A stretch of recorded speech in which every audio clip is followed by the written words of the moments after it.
le na thip tawitin kipat na chun nei tawitin mi piti lo si na bono nilha pha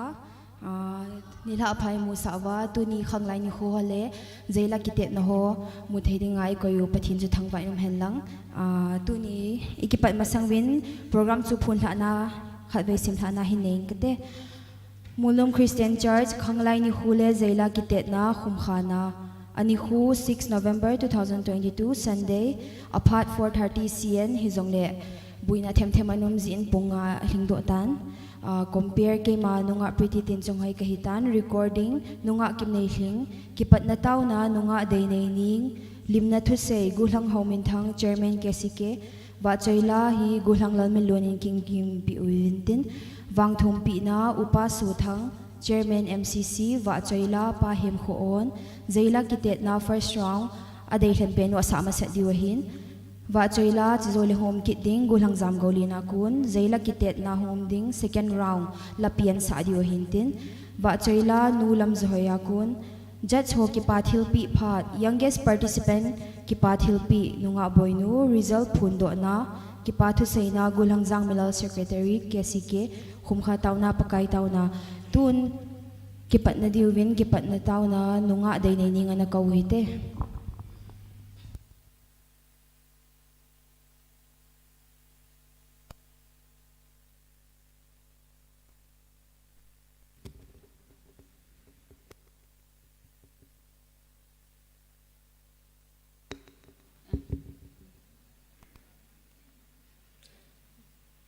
pinamit na sing lang kay man kipat na din tao na hinmang tao tem kakipa uve pakay na lungsid na pataybo na naisan bin pakay linglan la sam taa kung ki gunuva pakay akipat apat zi ito may maya kahin bolo tutuni pakay kung matsal zingo vin tunin anu ka anipen lung thayin pat pa naipi uvin na hile namin ting lau pi katang ba ina hi Chukit le pakai, tua kong kiman sa na di wahin pakai. Isu no pa tayo, isu boy tayo ako ni nay hui do win lang. Kakiman sa naw apat at saychan. Nalungsin na nay mapuy win lang pakai. Nalagawin iza kay nihin puy hoy tawin tin. Pakai Jesu Christ amin kong tao lahi. Amen. Tuan lim na tu say gulang haumin thang Chairman KCK. Aman chia sei zo zo le wa choila gulang lal miluna ko na hom dihin chi wa choila an sa sunga hi mai jam thulom donding in nunga ha ching thim ha nei kim le nunga nei no ini ki gon pi diwen ka hin time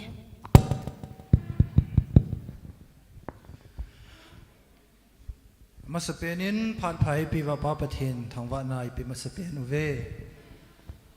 hilaya lim na thu sei dinga ka hung din hi in masapenin Zaila Kitetna final round ti ham finale chule Khanglai Nikho kin gona hung thazo si minu mi pa hi hanlang Khanglai chong le naute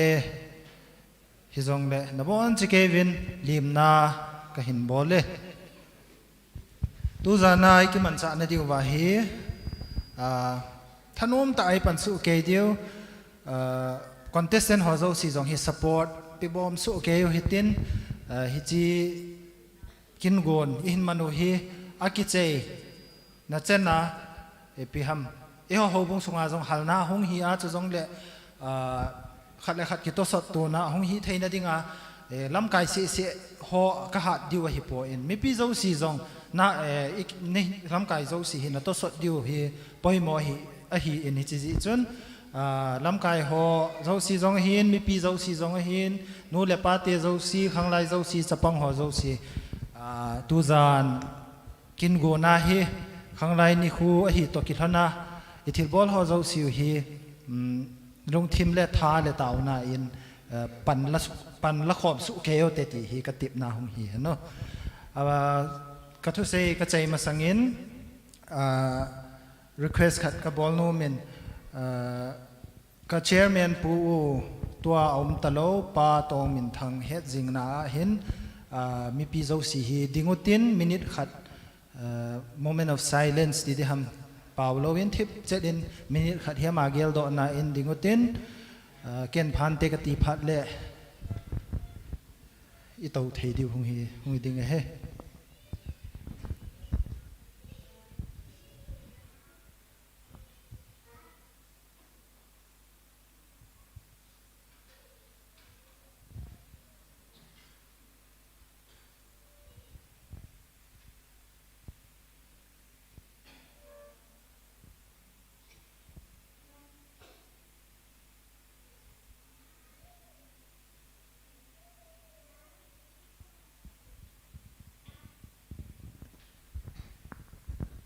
หิงเอ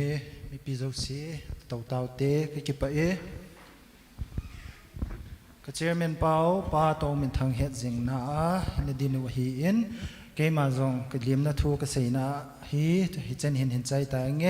ฮิลายาฮงโซซีกิฮิจิกินโกนาฮงโซซีมีปีโซซีกลิมนาสลามกะหินปีจะจงเละคอนเทสเทนต์ฮโซซีอาดิงาจง all the best เทยตบสู่อุวินตีฮีเกมาอาปัดอาติบนาฮีกิปะ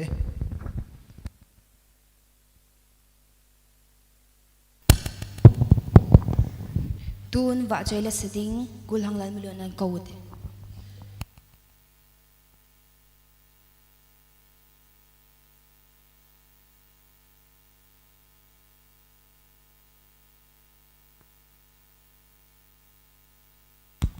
ฮัลโหลcheck hello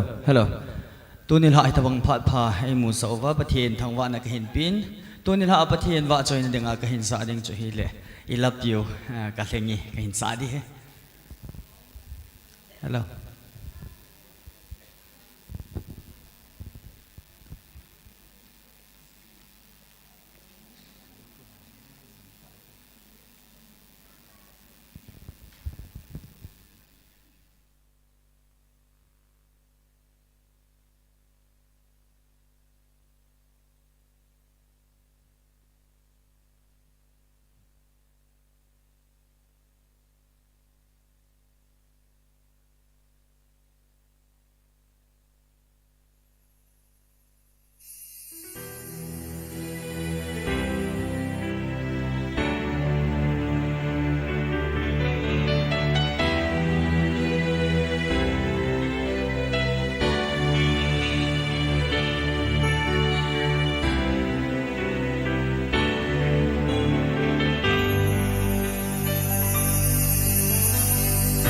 in a long moon sea na o hin a heart so see I lay se go lu sa hin kang ngai sang so na kai lu thu ta leng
ประเทศนี้บอลจ่ามันพัดให้บอกเต้า ki pau min gulang lang melun thim na sa nawam kyong thim ka sama main tu hin wang thom pi na le tholom ho than do na ding upasu thang chairman pu na ko taw hete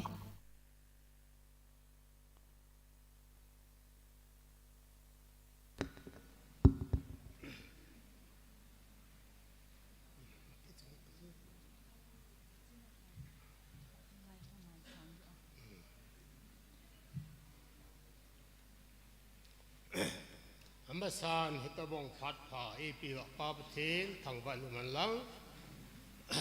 ตัวนี้ขังลายนิโค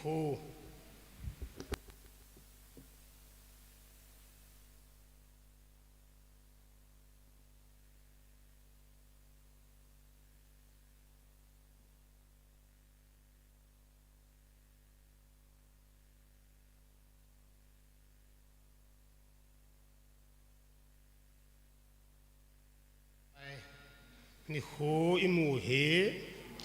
อามินไม่เมียอันนิโคเจดุงจุยาหงหงเฮตาอีเกลโลเดียวประเทศนี้ดำในปีโหฮีอัฐาเกลโลเดียวก็ได้ใส่ประเทศเฮโลขัดมิจิงขันนะเสซูกันเสขานทิลพาบอร์ดิ้งมีตัวกินาโลดิ้งทิลเซบอร์โลดิ้งที่อาพเป็นตัดสูอาพัดเลยเห็นอีขุดอีเกียงหอยจ่าสาดิ่งให้กหิงนั่นลายตากิปาดิ่งไงอาเยจูอามินิตอาเซกันอาฮิเลสิจุงไอมีเห็นที่เจียงเห็นอีหัวอีหินน่าลายเจวาสุอาเดียคริสเตียนเตนประเทศนี้ทางวัดดีว่าเฮ้ที่สุดเสียดอกนุ่มว่าเห็นตัวเนี้ยขังลายนิโคฮีอีที่เกี่ยวดอกดีว่าพาหมวางทุมปีดิ่งอินกูนุละก็จะไปเอ็นเตียคนอิมามปูนเห็นเราวางฮีอิตาบังามเห็นเตียจังหัมตีไบเบิลจางไอสิมโดดยังเอา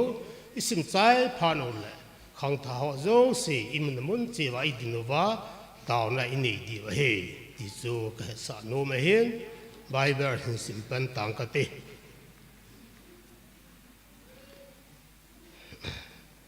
อามาสานโปรวาบบุงนีจางกุมาปนาจางกิดกีจีนเปียปากายอาหินเฮ็ดนั่นแหละทิวเด็ดขันเจจงอามาอาหุงกูนฮีมิติเละกิตาเตปะเทนินเป็นปีเป็นปีนอหอยดามีมิดังพัดบอร์เตปะเทนินอบอร์พานอาเฮงากิปิลุเตอหงบิดจิงเออบานะทุฮิลปาบุงสมละขัดจางโกจางสมละบุงสมละนี่จางขัดกสิมดิงเฮวัวขังดองนักขังดอนกิปาปีนนักขังดอนเปียนินกิปาจิงเงินนับบอร์โนมบอร์ลินนัดเดจินโจนินอามาวางอีปีฮิเลนับบอร์จันจูปะเทนินทูนัดเต็นปีดิงเกลโดจิงเงินอีมาจาลลุงกิมปีดานทัวลร์จงเนฮิอินขังดองสอดดิ่งเนฮิปุยก็หินโน้มตะปุยนัดตีนัดดิ่งนีลลฮากุมโฮหงลุนมาสังนักขังดอนเป็นเห็นนักเสียมปาเกลโดจิงเงินอาทุมนาอินสิมดิวจูเมทิวบุงกุบสมทุมละขัดสมทุมละนี่สมทุมละทุมอีปีกันเนดิวอีปีกันเนวาอีปีก็โดนดิวอีปีก็สิลวาก็เจนดิวหามเตียนลุงคำดาวินฮิจังฮีประเทศเฮพโลเตียนอโฮลุนนังโฮนังไอจานุจงวานาโอมนาปาวินอเฮสุเกจีฮิจงเลอามาสานประเทศเดเลอเลงกามฮอลมาสาวินสุติงอดังโฮจังเสียฮีนักกิปีเบดิงูอหินาย na pathin hol ma san chu bon cha wang hung na hi ti chu a chai na in leng te bung khat sang thum lai hi cham la min sei tang ka tu Solomon he lenga hung panin mai cham min thang pen umna dibona pathin mai cham taw na agani azanin manganin pakai pathinin ipina deyam atia he Solomonin anadon buchi pia siam kapa leng na chan sain abanin ama chunang ma lungdei bangin anaumin ama chapa keima tuna ma din muna ne ko yen chapang cha ka hin na mi te sim sen lo chunga vai hom ding ka hin hije chun thu adi a katan thea asia phak het khan thein ding in chi na ne pi na ti ne hije chun ataun ho chu pathin alung lai le jingin hije chun chi na go helovin hona min thanna apin tuni chan gein Solomon chi na ho akise jingin a he ti chu sei do num ga he hije chun amaspena wang mu thein ding he eman pathin hor masana pathin lungdei lam I ho la le wang chu pathin I bon chawai pi di he ti chu I sei do nu bu hin tin a chu theng I sim do naw chini pa ni bon cha di pathe I bu pi din tin tun sei ma buin khang dong ho zo se chu nam na mun che wa hung ding wen nang taw na ni hu te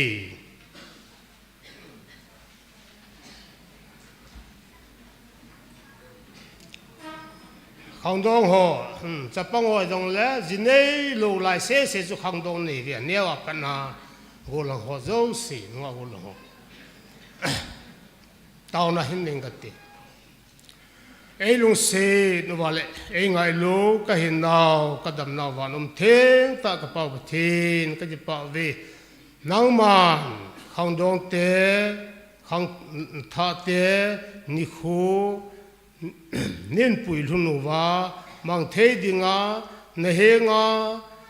wang thum thei dinga phat pha nei pi je bin ka ji pa bin he nga ji pa thu kan thu bin he pakai ba thin wang hung na he hoya kona hung ham iti wa hung ham ti he na bible chang ho kan sim do bin he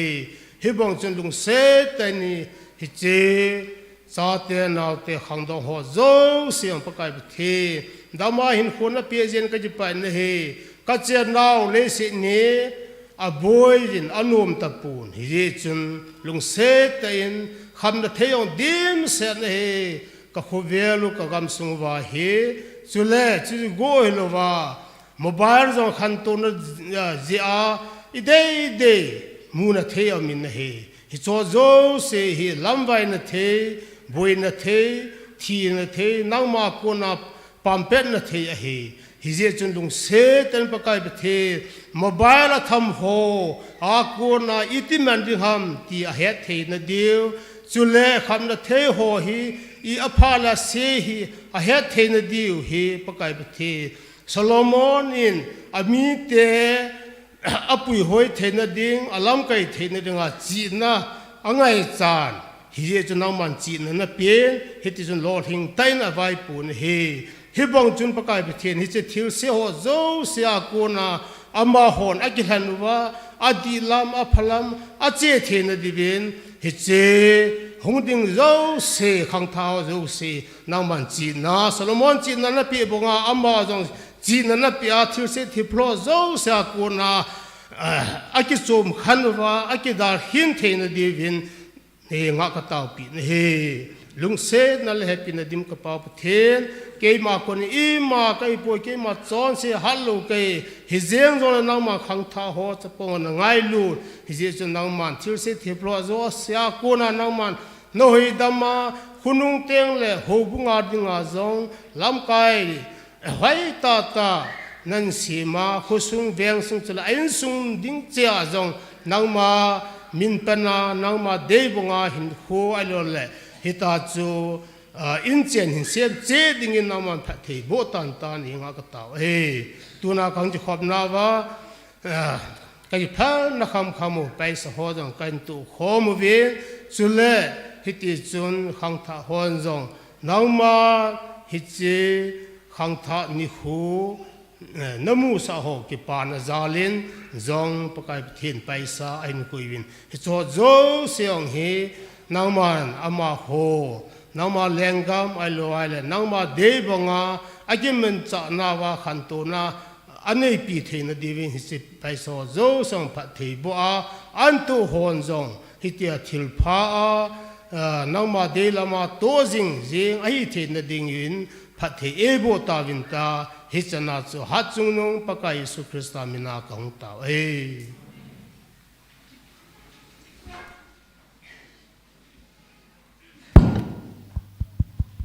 lung Molnom ta wang thum pi na chu chairman pa in nei tawin tuhin special number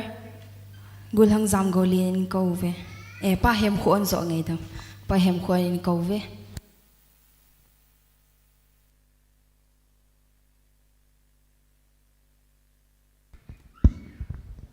cái phát thì chú ya chú nên cầu mà sang qua cái guông cây ta thì giảm gồ lên lần mò bị đỏ gồ đó wa lá sa mà sang thứ sei hi cái tiếng tradition khát đan nên đôi ayong là cái pa in cái pa na le kalunga thu chom khát gạ sei kit đi nghe cái pa mình cái yong lá sa nghe yong cái pon lá sa thề yong cái pon ayong lấy ta bằng Khanglai tên Zaila Kitetna hin bolu le phan na sa kana sei bonga chu khang tha ho kitil khâu na ding hin tin adia mi pi a nga helai muna hi ding ngam lo yong tam ta khang tha ho hi diu a hin la sa thei lo cái ta bang rong diu a hi in he ta bang ho ki za pi na iti du ham anei diu hi ka he in hi cho chu ke a ku na ke la sa thei lo pa yong ding ala ka sa ai le aman rong sa thei le tia he ke ta bang bang hon rong ke til na nei diu rong akhat na a hi in so le ani na ke rong ke ma hin khuwa hin tu sei thiong ke pon la sa thiong ke pon lam yong kalam thei pon Christmas la yong le ni lam sa ji vin ka bol thei lo ngan hi adia hobunga te tang ka te pathin in sung hobung ikiloi khom na wa hin ka bol thei lo ngan hi hung ki til to pe ka hi boin ya chu khang tha te hon jong za chat na ki phat lam na gel lo du hi hiti ho zo si su bei ni ding a chu ke ya thiam mo pen a sei mo pen alam mo asam mo pen jong ka sa hi tia cho gom goma bolda na ki nei ka hi in ka ki pa in la sa thei ngày theng jong ka sa do pon la hi ka ngai no min la hi na to po ma ngai jing mi khat ka hin adia ke hin mi zo la ka ha ngai in ami zo pau yong chu ka thim di pon an lai chan gem a ki tho thim lo wang chun ala hi e ho pau to yong a ki hi be se pon i ngai la ngai thei khat khun au min hi chun tunin la yong hi mi zo la khat ka sa ki go na hen ka sa do dham ka sa do lo dham ka hapon ken jong sa do te ding hin gong gatin ala hi van gam ngai la van gam ngai la ti di hin din asu ka sa gi go na hi in adia ai ho bung sunga kitile lulun a hin gol hang lalmin lulun ho chule ho min thang ho hi bin he ve ho hi vin la sa ji vin ingai vin imu vin adi in non itin na gelo wam ke hin an sa ti ngol la aki sa thi lo wa nga chu ka tha nom jong le la sa hin num amo na sau le num le ke lo ma he koi pun ka kisayong le kisado ding num jing ding da na ki gelen ai wangin la sa ke ti chu aku ti hi be en mi sa athim ho la sa ai ngai ya le anomin thanup om wang chun ai ma ta isa ting le ma pum khia ki hi jing khat ai chi kazil do khat ai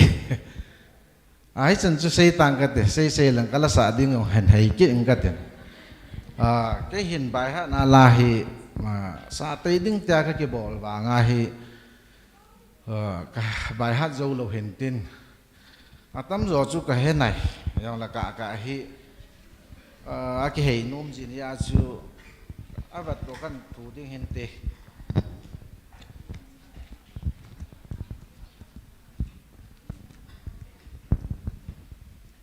kan ve tui don to ding e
Aku tim tolo naga lungai jumpui jing to lâu na ku pui noa o chu ngai chu ka tan ba nan yêu mi anh ăn ta ni ang mo kan han về hùng doang đôi bụi cả môi ta cả lung du tene cả nhìn tô ăn chân đam tu trôi môi tu ring ô chu ngày chu cả tan và lâu đi nhiễm dầm ham cả buổi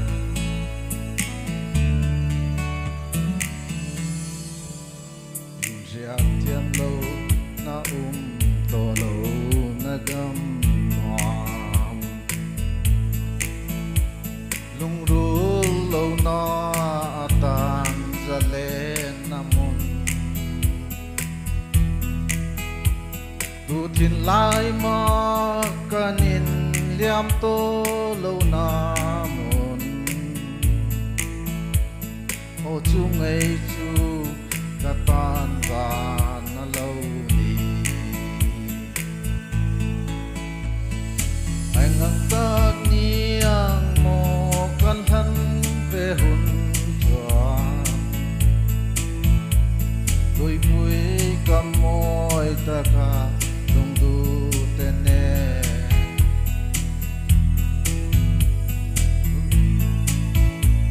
chân đam tu trôi môi tu chu ngày chu cả tan và na lâu đi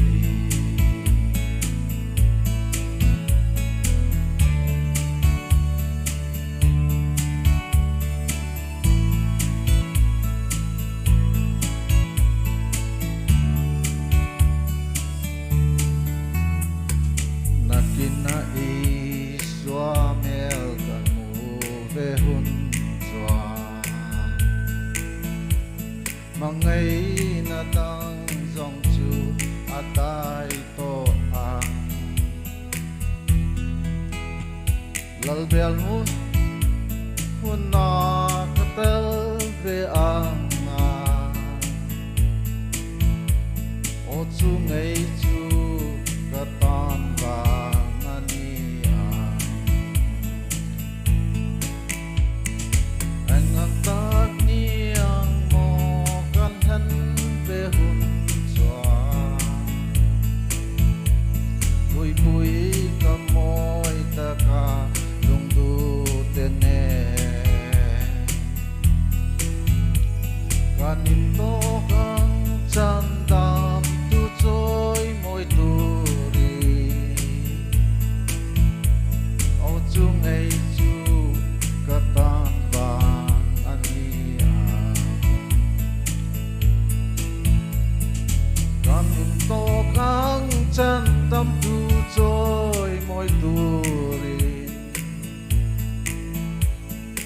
chung ấy chu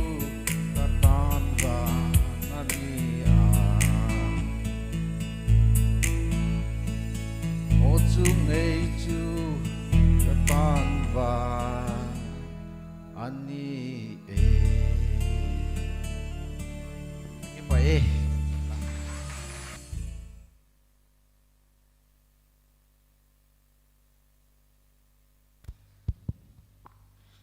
Paumin tua hi ingana leo Zaila Kitetna chu ini pat dio hitan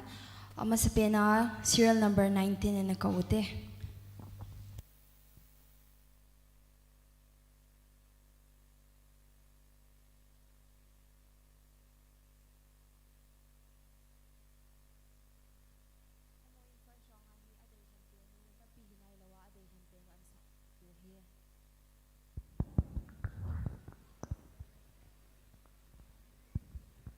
Gazelen tai la tuen sang.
Hello.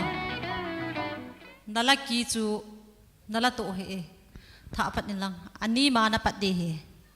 lấy gần thấy na lẽ na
Serial number 19 na team le azingen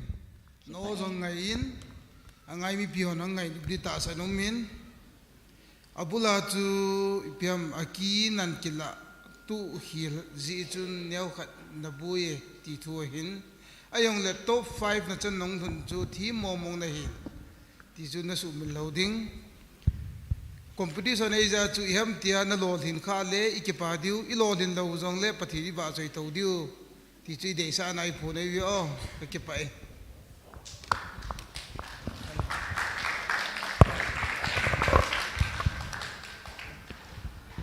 Contestant number 19 nala sa cho nalong hai na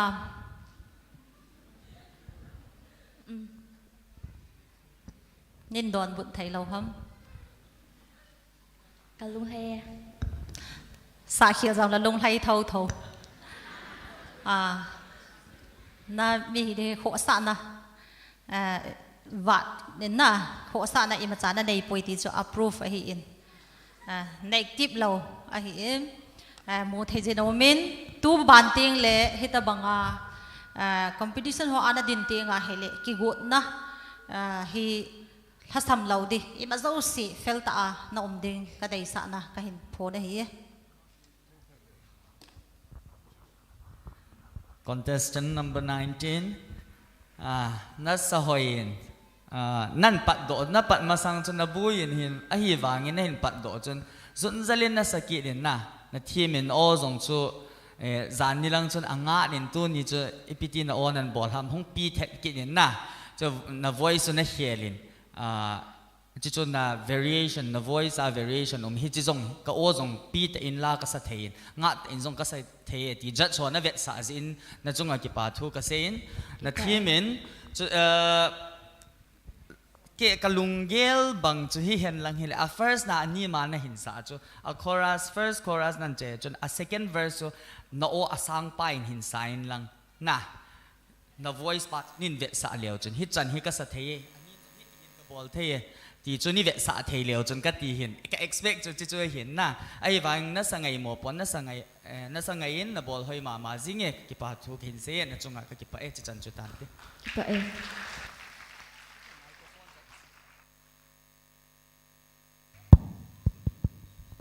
ki pa min serial number 19 tu hin ani na dingin serial number 14 na kaute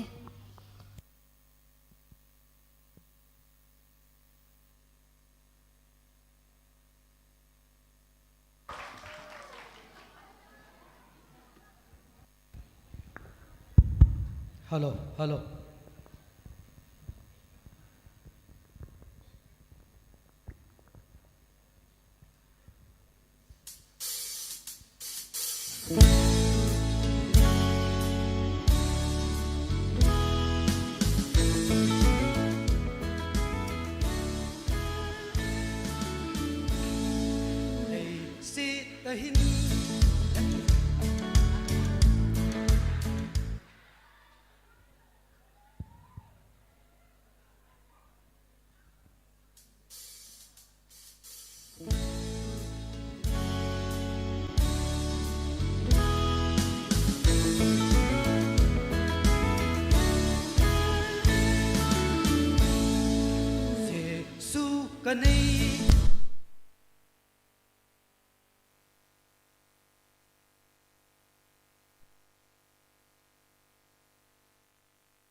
Kanay kay din aning sete sa nadang ka ilego ho sangin Jesu kanay kay dia kalungon na Jesu kanay panoy to kapikan na Jesu kanay kay din aning sete paisa na dang ka ho sangin Jesu kanei kei di asam kim me Jesu kanei kalhaga wa ki pa e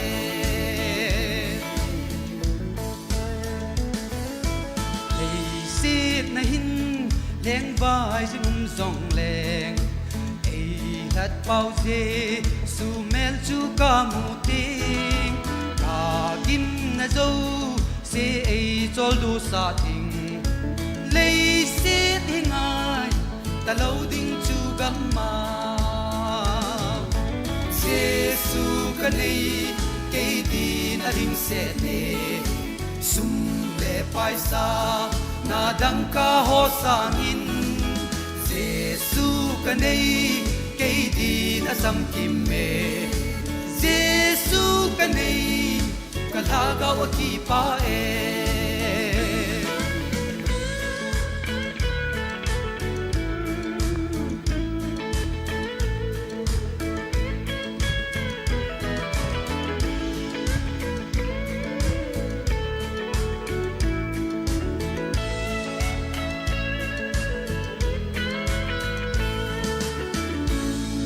Jesu kanei kalhaga dia dam na ta ta sa ding a zong dam na a hi lei se thil lo pi ho zo se sang in Jesu kanei kei din a cham kim me Jesu kanei kei din a ling se ne sum le paisa na dang ka ho sangin Jesu kanei kei din asam kim me Jesu kanei kalhaga wa ki pa e Jesu kanei kalhaga wa ki pa e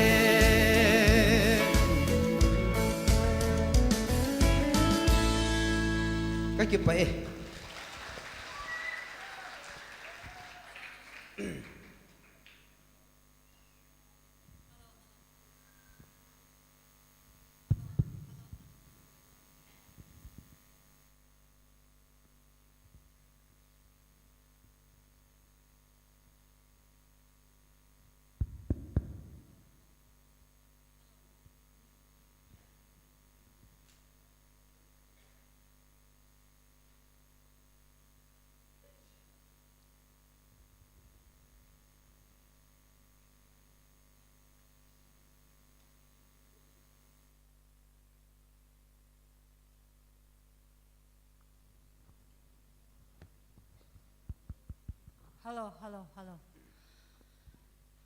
Hello. That's okay now,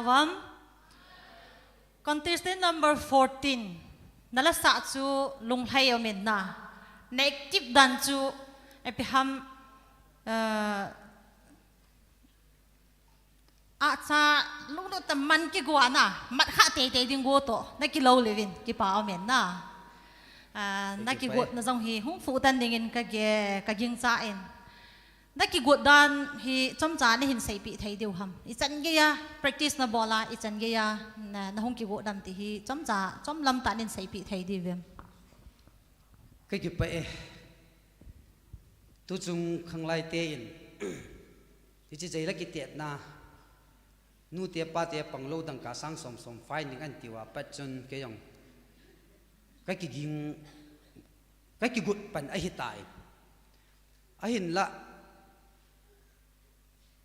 masang to ke ba zo ta lo ji chun thing thinga sei dinga chu ki hambol angai jin hi chi to ki thon chun ke hi tu la hi imu thei lo ka gari tol jong ki su mo mong ta lo a je chu kalung the ma hi chi bau se hi chen jingka le ka tho ting le I ho la hin ka pen na di mun jong ong ta pui ka gen thei dan chu kaw to ka kemenin holmun ground sala ka lei to holmun la mul kon ki ka khu ka chi su a hi chi koi te luya khu hi chi wa khu ka ga mau ji jingka le chun chu ka bolin sun le auto ka hin tol phat le hin ka lei le na hi ka mau ji le ka passenger hong lung dong ke ji vin ni khat di chu traffic police on ol bazala hi helmet ana che ngo hin tin salanga ko na ho kong lei su le traffic jam ta a zozona ka kinga o kyong hin tu ni la asa dinga ka ki gut na pa hi mi him hin hu hi a hi hi chi hi sangin a hin la ka zo zo pu in ai chi chu ken jong ka la la kan sa ji chu ka ko ma hi ven khat ke nga hi ta hi ki gum chu ke yang chu phot lot changa khu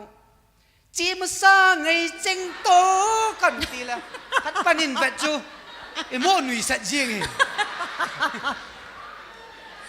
hi chen ge ya chu cái hầm bò là hình lạ cái hầm bò là bằng in cả dâu buồn à chị chú à thiên thiên xây dựng chú nè là sao dùng cái control ta chú na cái bao mẹ ngồi ta tay lâu vàng chú và bị cái đồng ý chú control ngay ta chú ôi khăn đi chú à phát hiện nhau khát chom đều vinh na cái lùng đê bằng cái sự độ thầy bốn thì giống lệ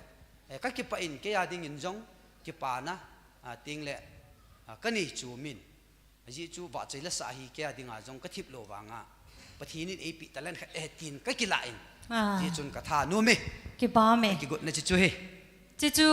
na het so ke di wa khang dong khang tha ho tu bana la sa lama lung lut na nei zo sin jong chi chu het chi diu ka dei ja ka hin do hi in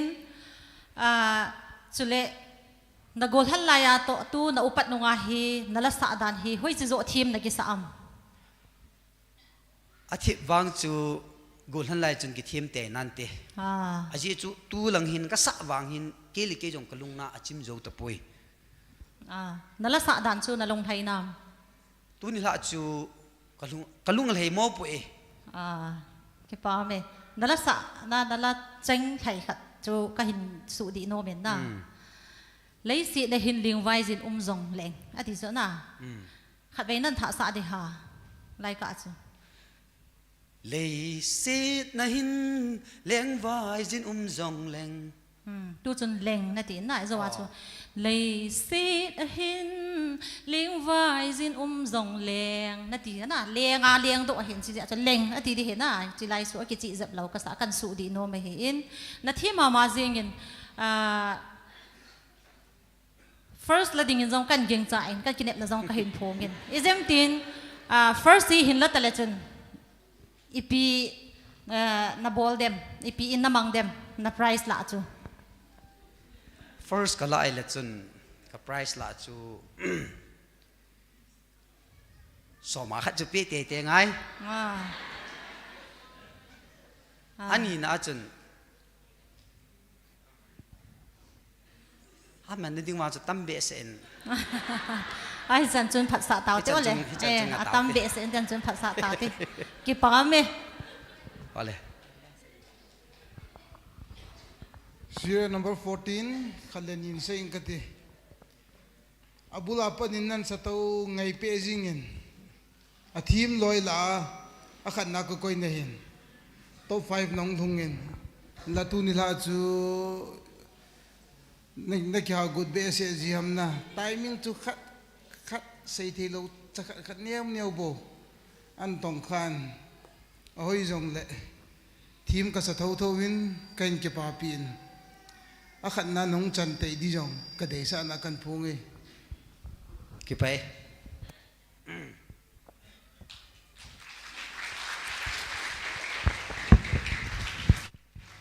Kipao me serial number 14 Tohin abanading serial number 18 and Kove.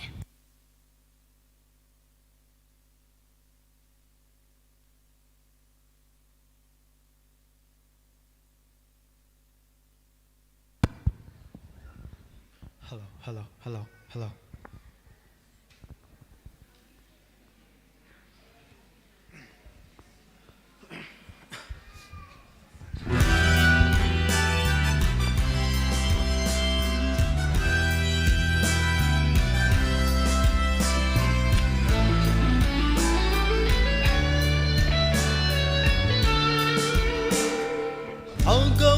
sona thi ding sa a hin na pi nei na hình ta thu na chun cây mà ai thầm sợ tai thì na chun cây mà thế mê chân sợ tai mà chu coi mà đang hi lâu leng Giêsu a hi ka hin na pumpi nang adi ka hin pe ka đâm lại sung in na va trôi riêng ta nghe ka lung thim lệ ka ta sa pumpi nang hin ka hin pe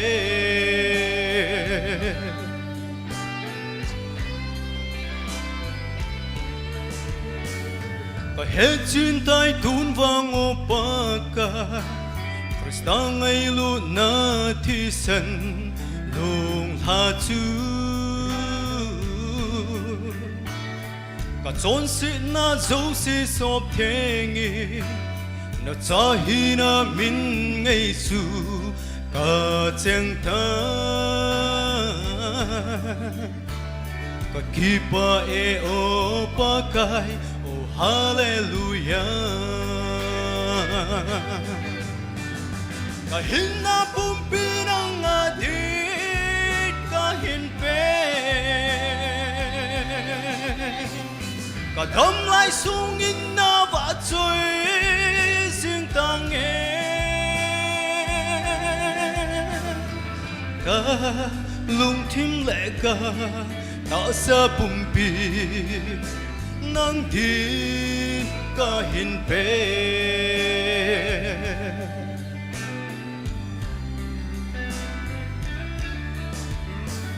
lời xin hin khu trong cha ca nay sung hin cả xuân gì ca hè thêm bồi nâng lâu vinh đi tin hin khu ca man na sung hin cả chỉ thêm thấy gì bồi ô nâng lâu vinh nâng mà tha hạ na chun nay thon dinh dễ nghìn ka hin na pumpi nang adit ka hin pe ka đâm lại sung in na va trôi riêng ta nghe ka lung thim lệ ka ta sa pumpi nang hin ka hin pe na min thiên lâu pi và trôi ta nghe hin lại đâm sung in nang ma va trôi na la sang nghe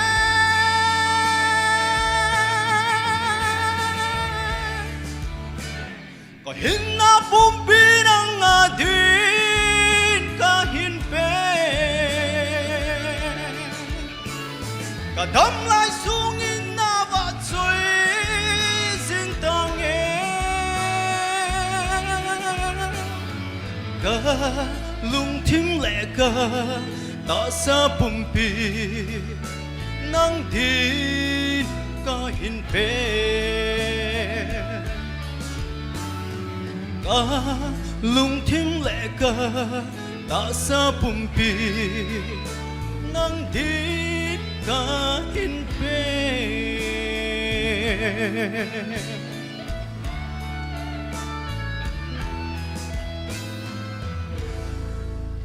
ka kipa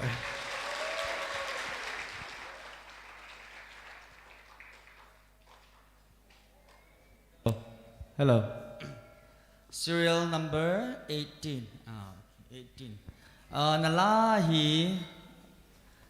as a title to as a pa min ham as a nu min ham nei se pi thei diu ham. Alasime hile lalboy mate asa he hile sasang vai phe. Sasang vai phe na okay. A title hilale. nalamin okay nalunggut banga sa doa nakigelam tu zan kakigel nakiki apai na nahin sangai le zingin niau khat comment kapi inum a umin chu piha paulam lampang zong hinseng katin na kachang tai pe piha ipitiha khat na sei cho pe chu a last line a chu a chorus a last line chu khat ve ni sa pi thei di ha kata asa pumpi nang din kahin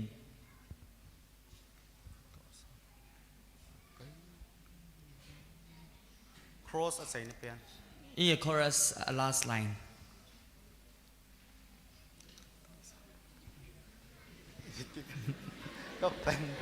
ale kata asa pumpi nang din kahin pe na pe I ham chlai ha pi I na zin tin na hin sa cho pe tia khuna sa in tin ka lung ham chlang ai confusion neu khat umin tin chi a chu ka hin sei hin aban le asang no hi arrange hoi ma zingin chuta azong le iphem na string hin na nga dinga na o a iphem ka dei chu na vibrato hin na o ho pa khu a hoin stable that khun na hot do in ki chi chen na hot do in chu ka dei cha na hin na ken ka bol thei bi se point o ho chu hi zong le la hi vibrato hi atam be se ting le hin langai angai na pa khum mang a hin na mun zo sia hi vibrato hap di ti na hi pon nyau kha ngai in te hi chi vibrato chlai hin hap leng la hi angai na hi hungum ze min te ti na lai hwa kho hap di hin phat zo sia every word a kho vibrato hi hap le la hi angai na hi mang a hin chi a chu nyau khat ke control ball zet le chun na la sa chu se sang a chu ngai zo ding in ka ging cha in chu ta le a sang na lai a bridge na hin sa chu nyau khat na hong flat di cha din a hi wangin recover na ball the na na la san chun na microphone hi adjust thim lo zi ham agin chu anasai na o hoi zi chun anasa ma zingin chi hop ting le chun na microphone hi adjustment neu khat gamla diwin hitin ball le chun angai ho dinga zong hung nom di hin chu ta le pronunciation e ho lasa ho hi ipau choi hoi tu hi win na ipau I choi hoi we hi in hi chi zi chun kalson lr ti ho hi neu khat pi ha lr amang na ti ho hi neu khat practice tin I bol thei lo zong ha zilin ki zilutin azi chu la isa ting le min ila sa chu I pau zong chu advertise ki bol hi zi chun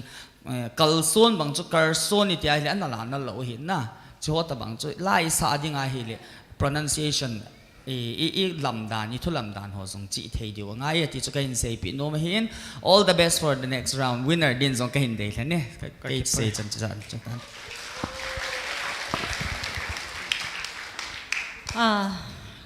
contestant number 18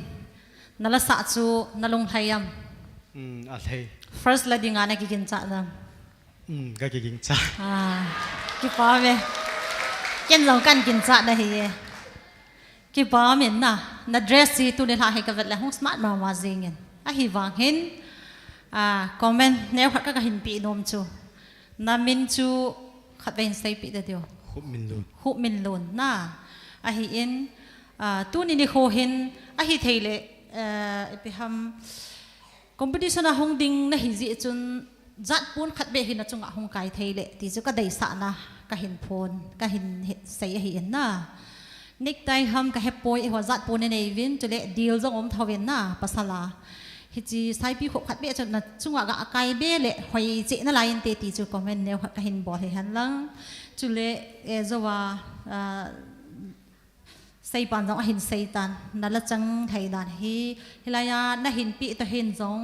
spelling hi mistake atamin na chi chun nang in zong chiwa na hin pi to na sa dan ki banglaw zong o min la second verse chu ka su di nom khat amin ka chon si na zo si sop thing in na cha hi na min ngai chu ka cheng ati hei ka chang ati ham chang na sa chon ka cheng tai na tin na cho ta bang chu akiting le nei su di hin su di zep la chun na ngày na ba na ngày sẽ in ti chu tip na ka hin dei he in abana zong dalai hi zi chun he nge first na la di zong ka ki me ke zong ka ki pa ki pau me serial number 18 tu hin abana ding serial number 16 na kaute.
Son dan hole kahin hi na lung day lama ka man sing hinam o pagkay kay nay hil singin ni tin ka son na ding na lampi at sun nay puy singin nang mava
pagkay kay nay hilsingin nang malungkot hotsun kahin kuhin ang dingin mangin namin lo pinaho say choy le sing tangi lo pinatsong nung pen nang ahi kahin na le kadam na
Serial number 16 tu ni la chun na chu le jing in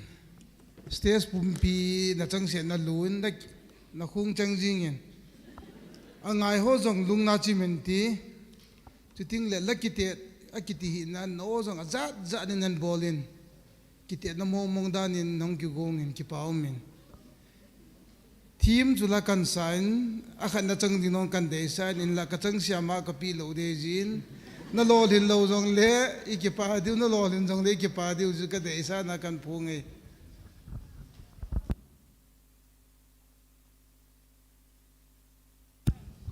Contestant number 16 nala sa dan chu na long thai nam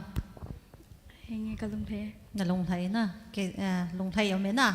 na pen dan nala sa dan chu long na chim ta na sa in long thai omen mi pi ho angai ho zo si jong along thai ding ka ta sanin ahin chilanga ko na kahin su di nom khat chu microphone chu na tu dan chu na hel pon na asan pha na hele na o na control di ham microphone na tu dan chu them khat control de la chan na asan ting le appe in na hat zep a ol ting le chun ngai sial a hung hat ting le ha na hut khana hung hat pa chan na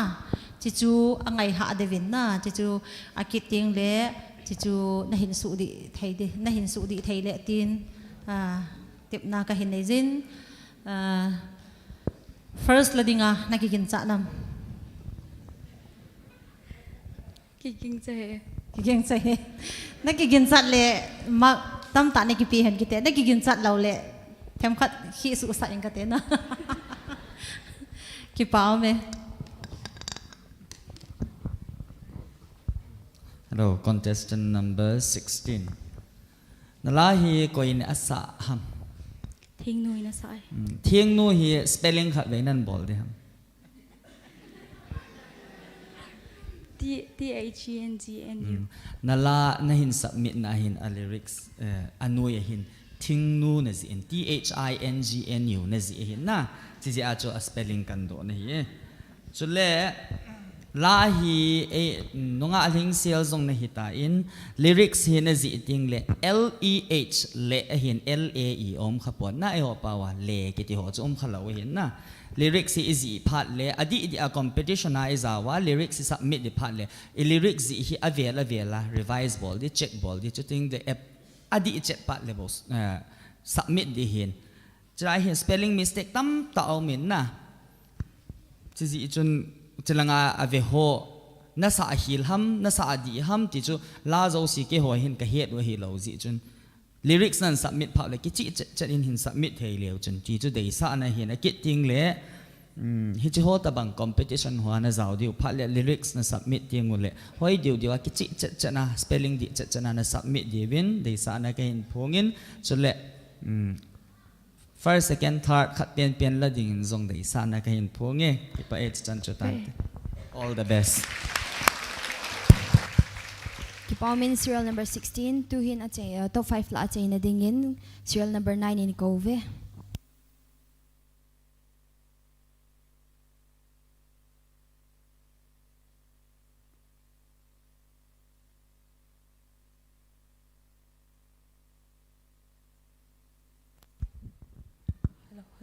Tang lo win tila chakain sa de.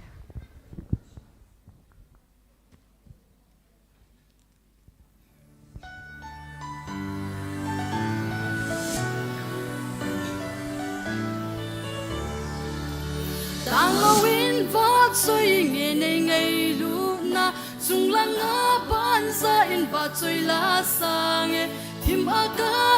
la ya ai hu do pa chu tang lo in vat soi nge nei ngai lu na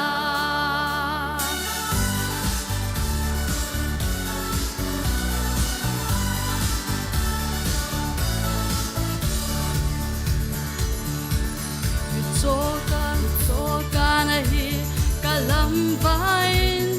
son set kolin ai hen tange hin la pa ka in ai he se sun ai hu do e se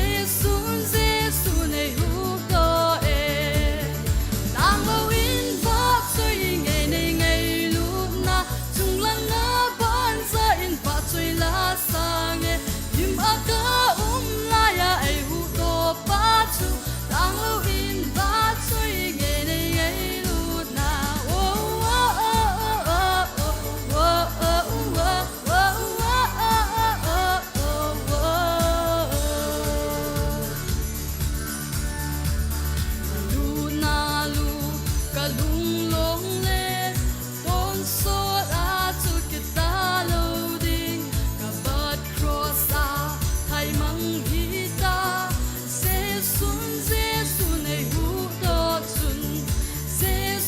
Giêsu này hu đô chun đang lâu in vắt chơi ngày này ngày lúc na chung lăng ngã ban ra in vắt chơi lá sang nghe tim aga lại ai hu đô ba chu đang lâu in vắt chơi ngày ngày lúc na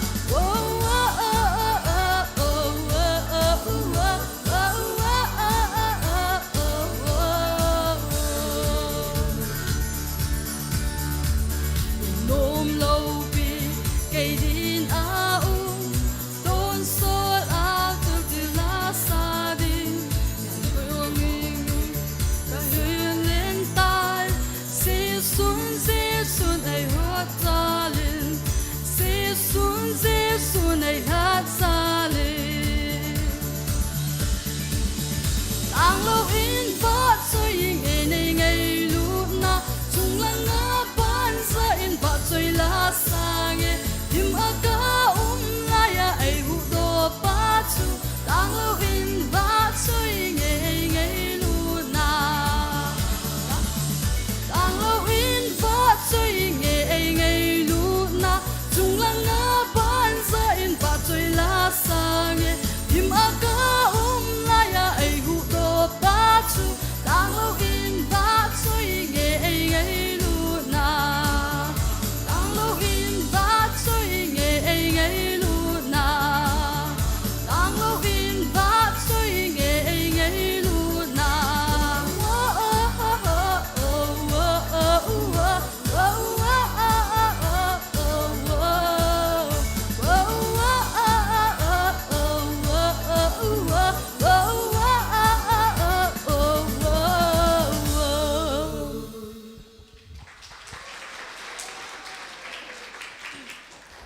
Contestant number 9 nala sa chu nalung thayam Lung thấy vui. nalung thay lo na ipizia nalung thay lo ham nei hin sei pi thei diu ham A last verse to nhiều khát cần. practice hi na hin ha bol lo ham le a hi le na nervous zia chu na hei mil ham practice la sam ham Can nervous team. na nervous na a hi le tu ni la nala sa chu them khat ipi ha control na ha bol base in o chu nidanga agin dan to first ipi hitai na sa chu khat chu lal pars avan mi pha mi veisia na o ta chun tu ni la na o chu ki hin na ki ham ta khuna sa lo control ka la hil di ham ti chu ho sure ta na sa lo ti na cho hoi lai cha ka sa hil di o tia sa hil ding se se chu na lung thima na kha a chu na o chu dei banga hung su do zo lo hin na a kit ting le nar iki ha practice a nervous su mi zo sia o ma hin na la sa min thang ta ho zong nervous en hi zong le iki ha practice a le chu ki cha na di zong om poi na ila sa ai i ting le ila sa a chu ipi sa ham hi chi sunga chu ting ai le nervous o chu mangzi hi tai chu chu ka hin se nom hin na thi ma jing in hi chi te lo wa chu na o chu a hoi na sa hoi ti chu ka hin se nom hin all the best for the next round.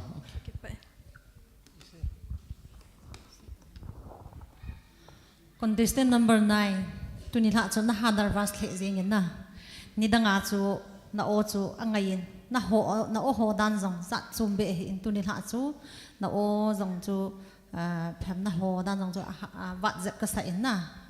last verse zong chu na hin hai milin hiti ho hi nervous ipi om na ji ho hi pi ham practice al ha samje he ti ka se no me na chi chu comment ka hin pi nom he tu ka tu banti nga hita banga na competition ho ana pandite nga hele practice na sata na ki ha bol de na ki ham bol de he na ha samji phem kala hil dem ti kichat na nei za chan nervous he na chule mi pi masanga la sa ting de competition hi pha da chu mit sin thong ke ya la sa chuna an lo da cha khat amen chu them khat aban ki ting de na hin su di thei jap di ham ko ti le vet hoi jap di ham ti chu ke ya ko na ka hin comment no hi chu chan chu tan Zero number 9 tu thu chang khat le ni nan dong ka ti ki pat ni sang in nong ki sim dan ong hoi diu diu win na tu ni lai final ti diam a chei ni la to ki tu nong ki sim dan o hai le jing la sa zong na thim diu diu in ai la sa thim nan so hin na mini a het lo mai the hin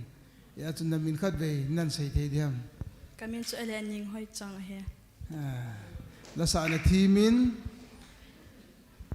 yam tia i lo thin zong le khat i lo thin lo zong le pathin wa choi na hi tom ngai tai pan diu hi ka de sa na kan phung in he chan chu tan ka ke pe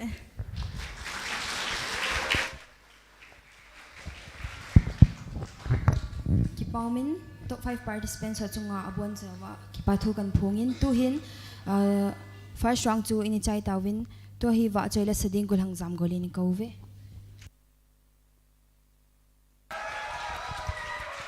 hello tua contestant hola sa su ngai na sa su ke vam ke zong ngai ka sabi sa in kala sa di ka hi miluwa da amasan khanglai lam kai ho la sa di ain kung ho zo si chunga ki pa thu ka in sein la sa thei zong leng amo tu sei zu ka pial mum pon na ji a zu ko hong hin kan sa do di ham ba hong ke pon na ai ba nga chu kan sa do te ti dia ko hong ki gu de hi na lanin ha pi jing ko mo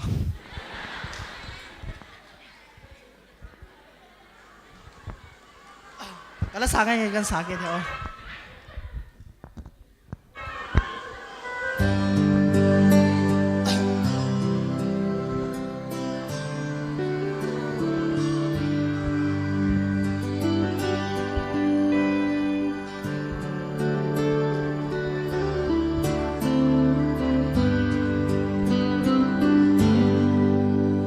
Jesus Christ chu aludin Jericho lai lung azot in hi chun velvin amin zakai atiu mi khat min amma pa chu kai dong pi pui mi ho za ta hi in hin la alo pi na zo si da han Jesu a hin ho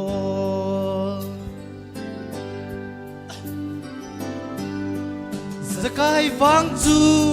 mini mahi mi pi lai lunga pakai chu amu thei boy amu pa boy hi chi pha chun chapang bangin Jesu masang lam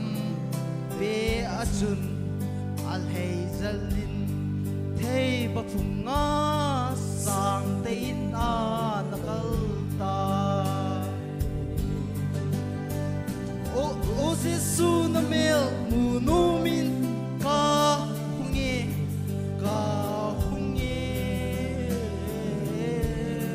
sumle pai sana dang ka zosi sang in nang zo ka ngai sa pene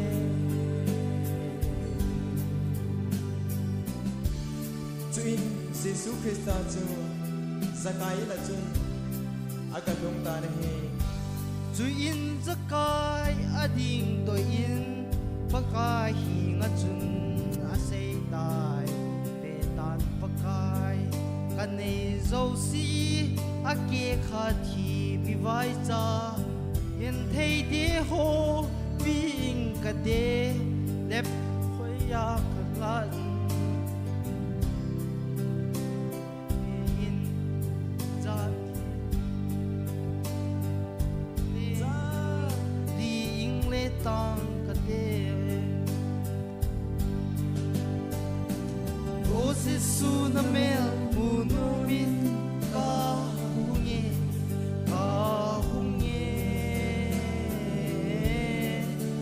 le pai sana dang ka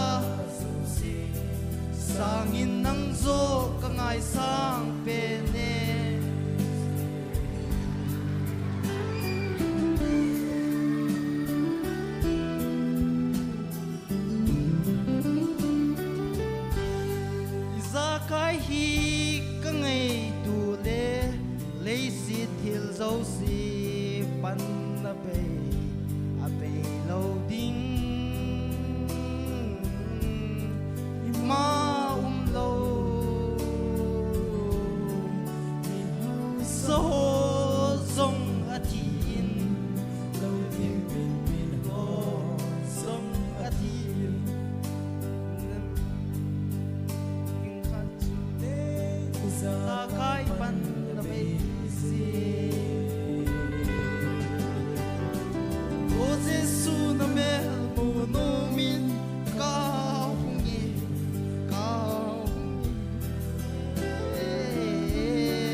bangin nang so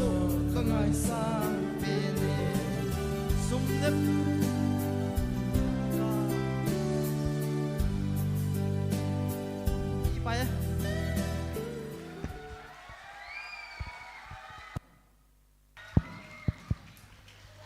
gulang zam golin chung akipa thui sevin tu hin second round ma sangin participants ho kipa thilpi na ne ute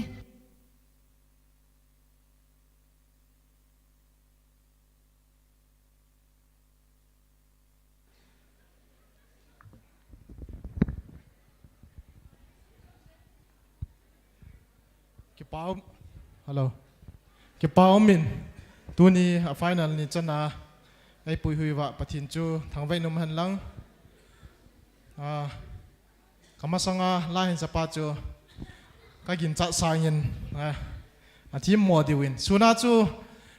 akitila chu, hoi ta ngai ta sa do hin. Piti ha mi pi laung din do le chung nervous di hin. Izang le maung, suna cho thiệp ma chi mai tai ti che kan phun do nu ma hi tua hi participant Zaila Kitetna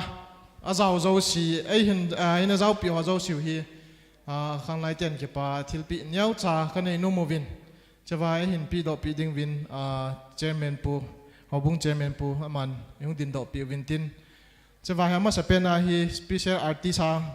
ho ya mo hi pi ma sau tin na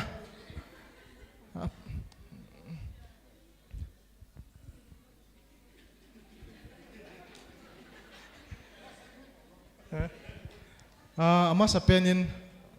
participant ho to hi top 10 ana lutlo ho CCP masat deu hi in anjo lang deu le top 10 ho join pi kit deu hi in tun special artist ha ho chu in phung thang ka te nu lam je hoi aman jang ki pathil pin kila pi lo ki pa min tin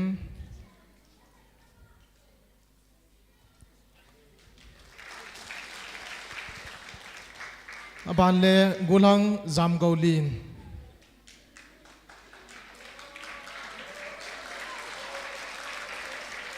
abana pa hem khu on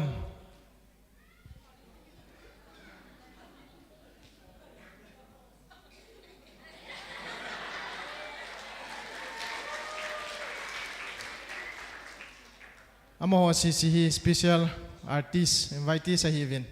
amo hi tu Zaila Kitetna ding a hi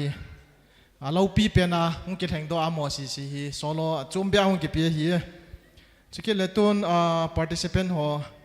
khat ve hin phung thang ka tin ban ban hung vin lang ki pa thil pi hung ki la lew chun ki pa min te kim nei wa bana thing nei wa thai khuning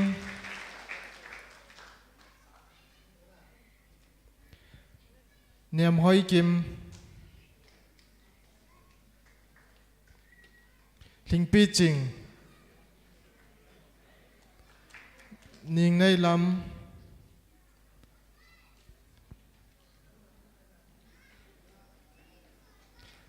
baby kim ngai ning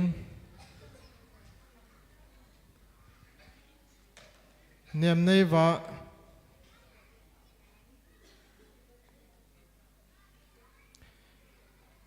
Ryan Lun Golin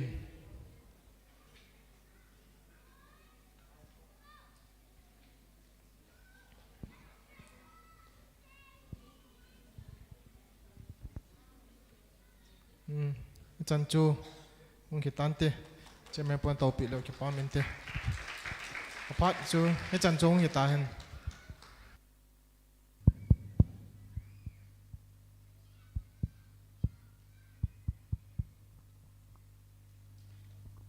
tu in second round ana pan pe pe witin tu second round hi amon la pian sa di witain inzo ata bang mama in serial number 19 ana kaw masaute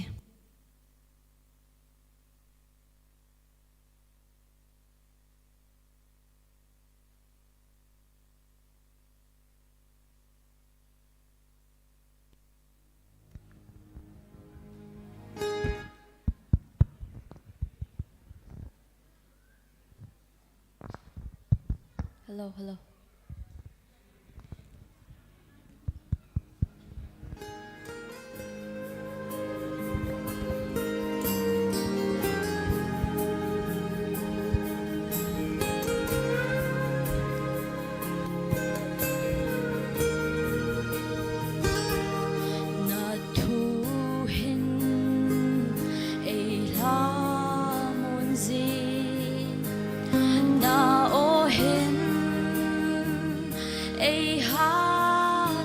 gì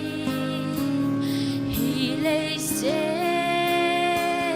gầu lu sang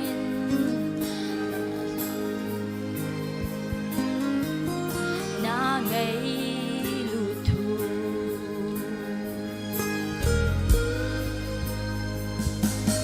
na thu hin ai la môn gì na ô hin ai hát sa gì hi lệ sẽ gầu lu sang in cả ngày sáng rồi na ngày lu thu cả hình nghe kia na hi nắng ngà cả hi nei cho sa thiếu đang hô dấu sẽ sang in rồi nắng cả nei hi cái kịp ba Giêsu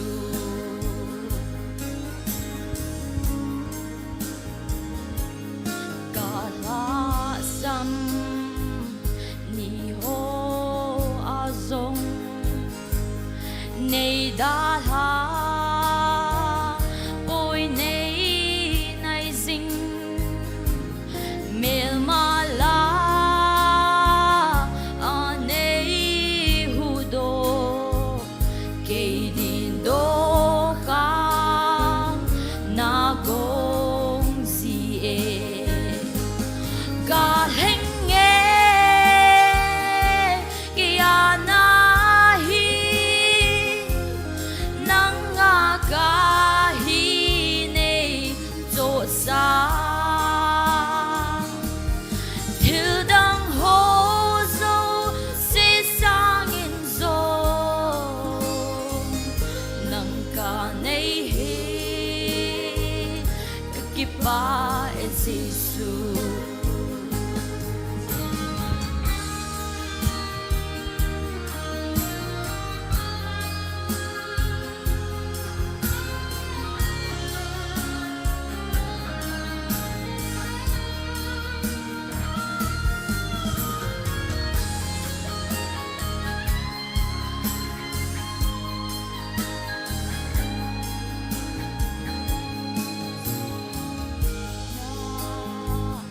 đang umpo lampi dang him umpo lampi thu ta lên Giêsu nang bầu na hi hin na lampi cả hình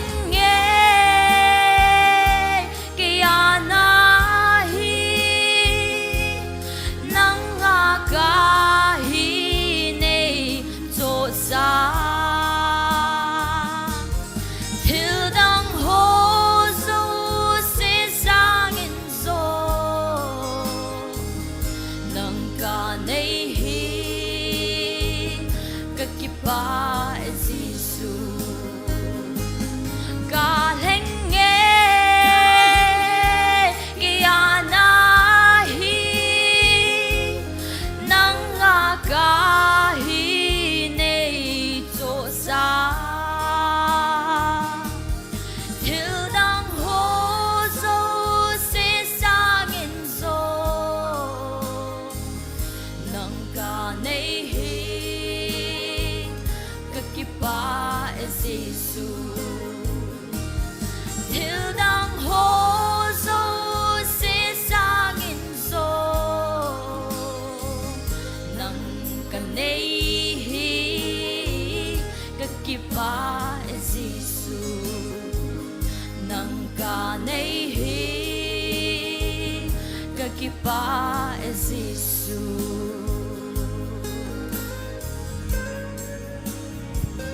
kipa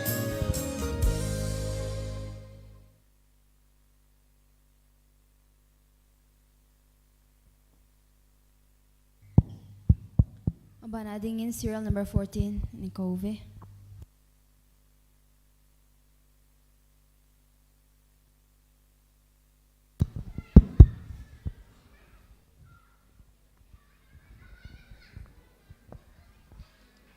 hậu bung la và na chen đỉnh cái lồng kinh nghiệm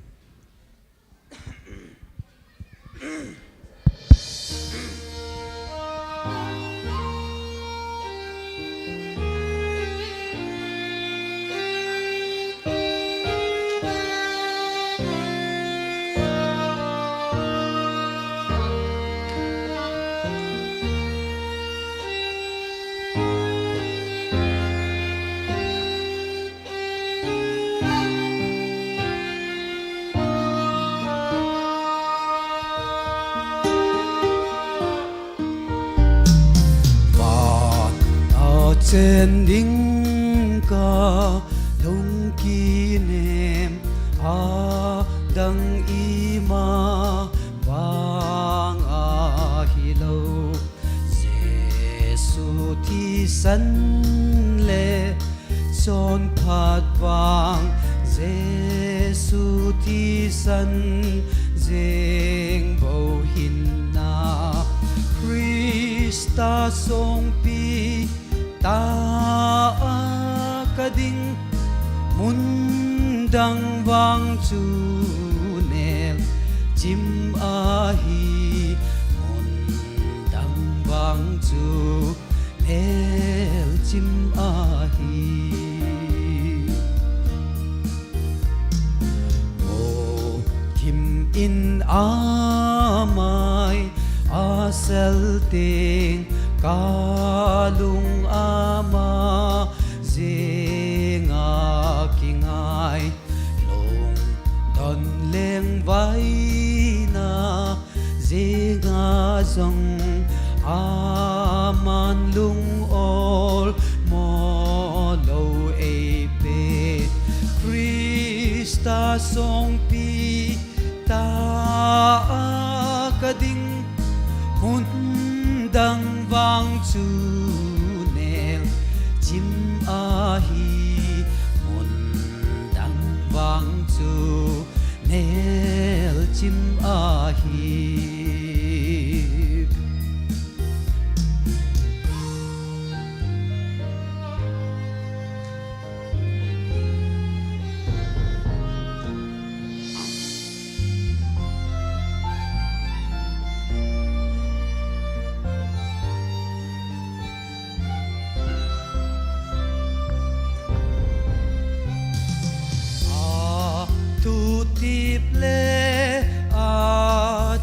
sanin ei va zinge tui so lai za mei le van mang zing ta zong le a ma zinga ka lung kai ding Krista song pi ta ka ding mun dang vang chu ne chim a hi mun dang vang chu nel chim a hi a ma a hung kum kit ni le ka ki von kim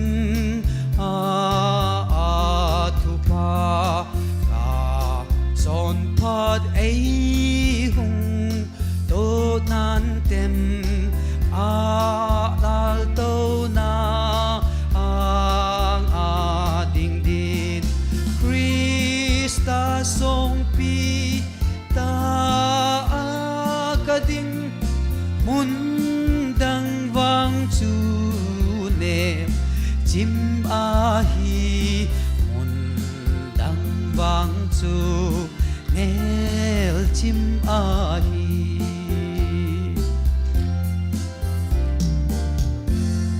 cái gì vậy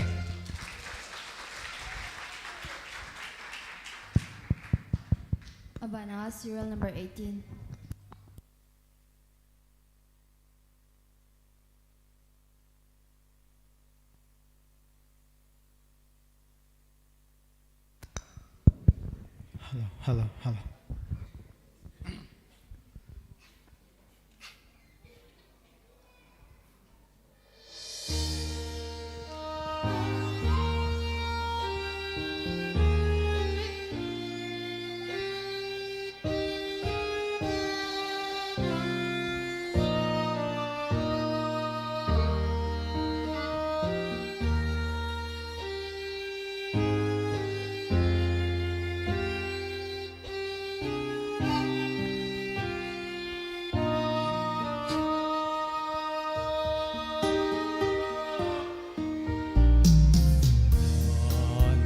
cheng ding ka lung ki nem a dang i ma vang a hi lo si su thi san le chon phat vang di so thi san zeng bo in na Christa song pi ta a ka ding mun dang vang chu ne chim ma hi mun dang vang chu ne chim ma hi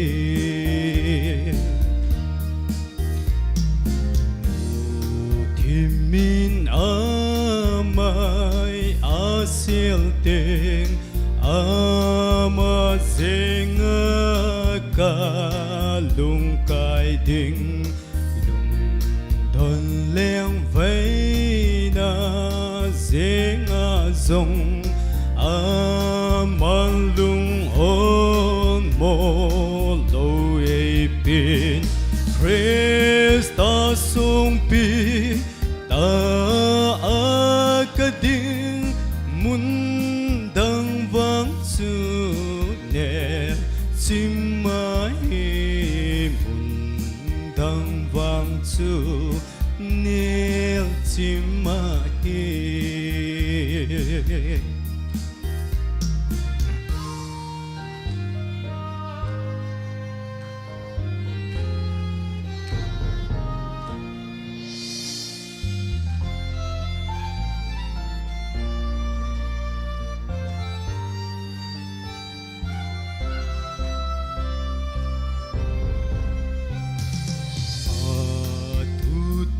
le a thi sen nin ei va sing e tui so la ya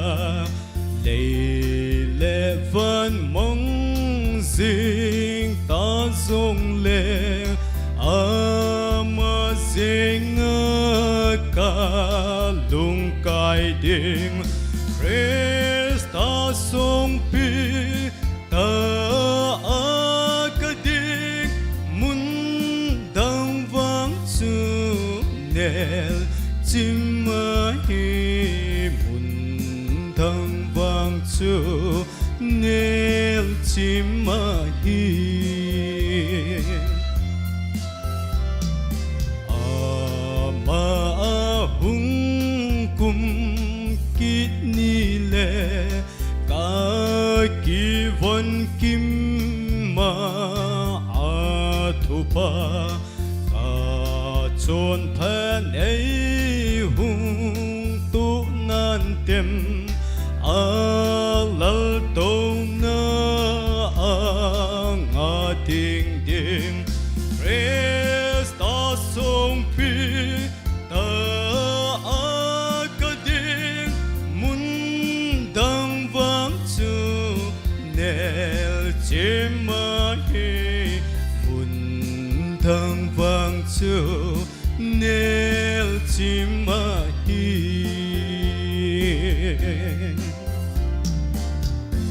ka ki pa e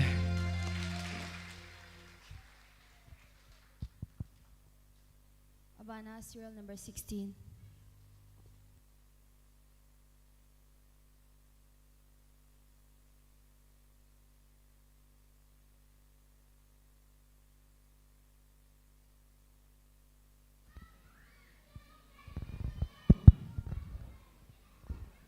Vana chen ding kalung kinem ki chen san.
vợ chơi là sự đinh nu lâm giờ hơi Nikho về sorry cái bữa kia tôi last participant ding nunga ning hoi chang Nikho ve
second round hi chan chun in chai ta win tune special number nu lam zoi.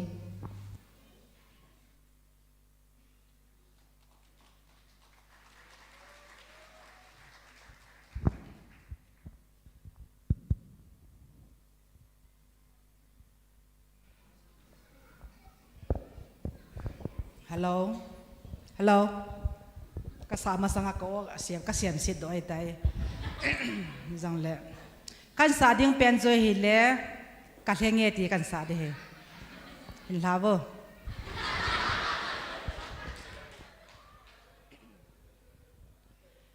Ao ba nga hi bin nang athu tan na ngai bo. Ata.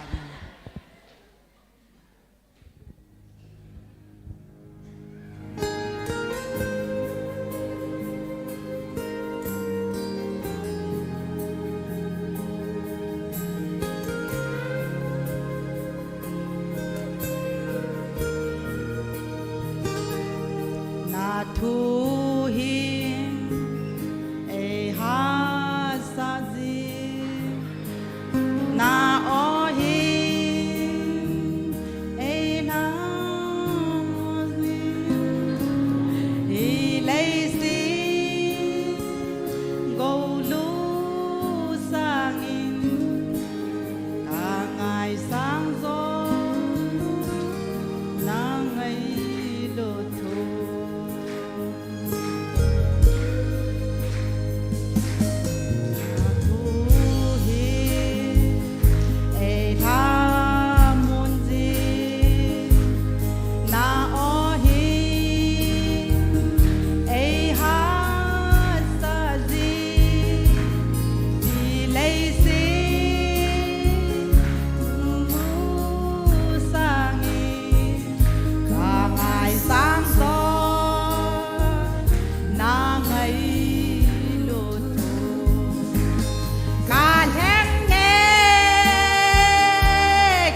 ฮัลโหลนู่นยังเล่นละมวยละงามตามหาวันนี้กี่บัตตาตาอามาเทียมเกดันดานังไงเกดันดานามินลาซาโกลากีตาร์ตัวให้บังเสียสัวไฟนอลละกายเจ้าโลเกย์อิมาจ้าสักโลนูไฟนอลก็ไกหาวันนี้กี่บัตดันเตกตีเฮอันนอมเบสเซนลากระจิลนันตุลาเฮอินสุงยังมาจากกับบอลเทตะโปอินมันจะมองนังกัลุงอัมตะโปนะจะว่าป้าเทียนบางเสบังอาจูนี่ขัดเอร์พีสกับบอลเล่กับป้าวินกิสิลดิงาสาวันเหลาโกโกเซียนหอยนูตีเก่นละโคเทตะเราไอตาจะกษาเล่กษาเจ้าเล่อามาสาวันลาหงจะกิตุจัดกดพัวก็กิตุหันินอีพิฮัมจากขนมพิธามกติเล่จุบังอากิเปียงอ่ะสาวันนินเป็นกิเตียน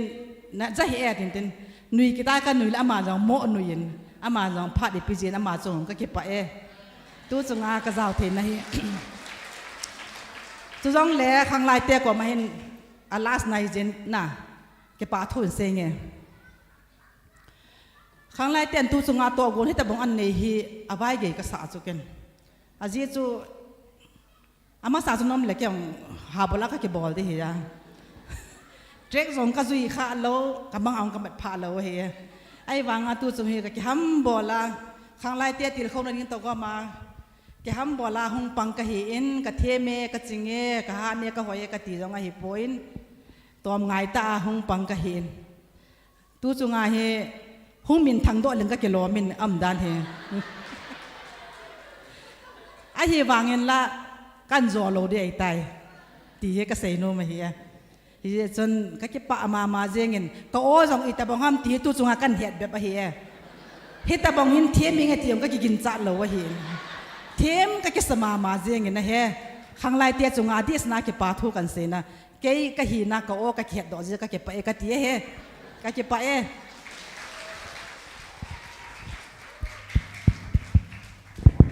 นูลำใจจงอาเก็บปาทุยพงวินที่มาจิงินตุวินจัดโชเก็บปาทิลปีพัด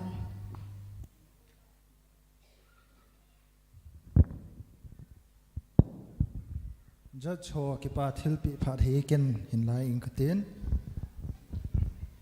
ก็หินหอบดอกมาสังเวียนทูจอมจัดหินเซอิงกตินมีหิมฮีกิทูปีนาอิงไอจัดเตียงเละไอหินกิทูปีหอเฮอากิเฮจิงินนากิเมลจิจิงินฮิจิตาบังอาโจข้างไล่เตะจงเห็นปันปีนากิทูปีนาก็ไงจัดปลายตะโอวาฮีไอหินปันปีมีตั้มปีนะอมวินอดีตเสร็จข้างไล่เตะเห็นปันปีสปอร์ตเห็นปีหัวฮีอาขัดนายอินจัดเจสหัวฮีอวินกัติบนาวพิฮัมลุงเบฮาอุสลาวินกิติทำนายเป่าอินลุงทูในลาวินพิฮัมกิเซฮับมาลีเลบานจีโอวาอิสานจิงวะฮีอินจัดเจสหัวนี่สปอร์ตดานวะฮีฮิจิจ้าจุเลอามาสเปนินจัดเจสหัวสงะหินกิปาทูกับหินเซนมวินฮิจิกิปาทูเซจูอันนุ่งจุยดิ่งินกิปาทิลปีฮีกับบอลโนมูวินฮิจิจิจนจัดเจสหัวทุมหัวฮีฮิจิลังอาหัวหงปีแล้วจนกิปามินเตจัดเจสหัวกิปาทิลปีกับปีโซเล่ตัวนี้วางทุมปีน่าหินปันปีอุปาสู่ทางจงจูฮิลังอาหงปีแล้วจนกิปามินเต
tun youngest participant ki pathil pi nunga boinun an neiding hin chi hi nei zo zo le wa choila special artist ho chon ki gung diwin kan het sa e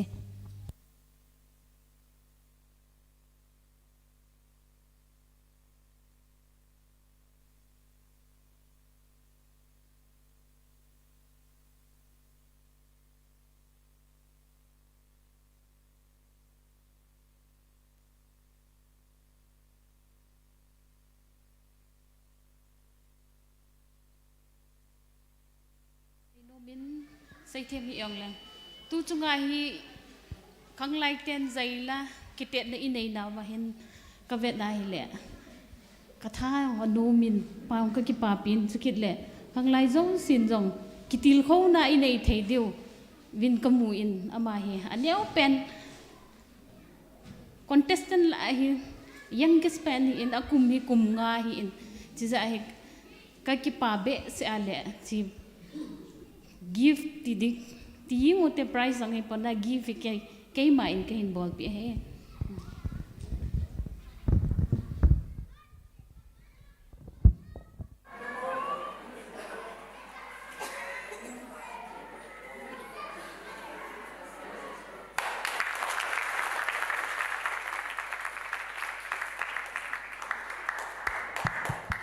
tun special artist ho chok pharung kilaw le phante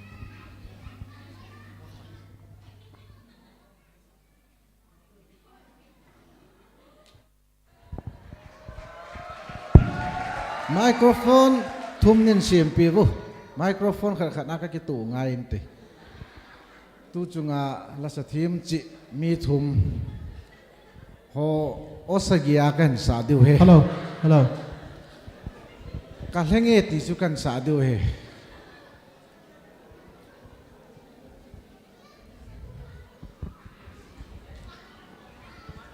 la sa si le no ta bo ding ding da ne ke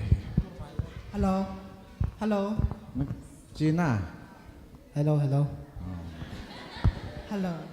nang o hỏi dập China say đi bà hello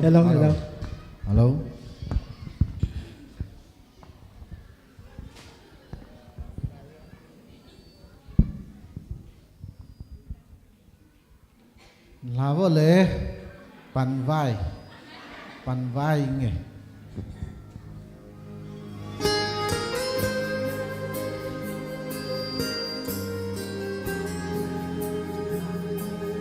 hello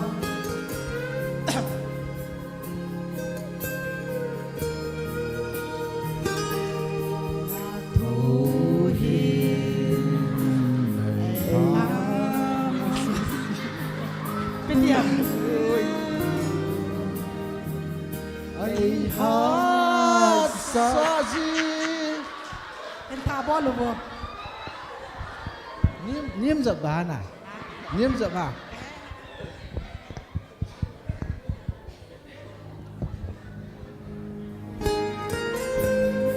hello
nang ngakahin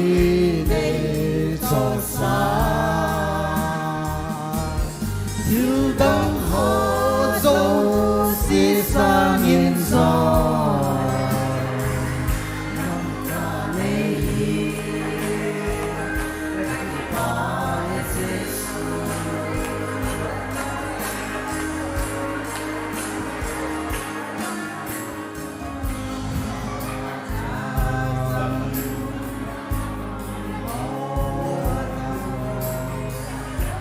Ni đăng ôi ngày gì đây vu tô đi đô kha na gun si e hen ne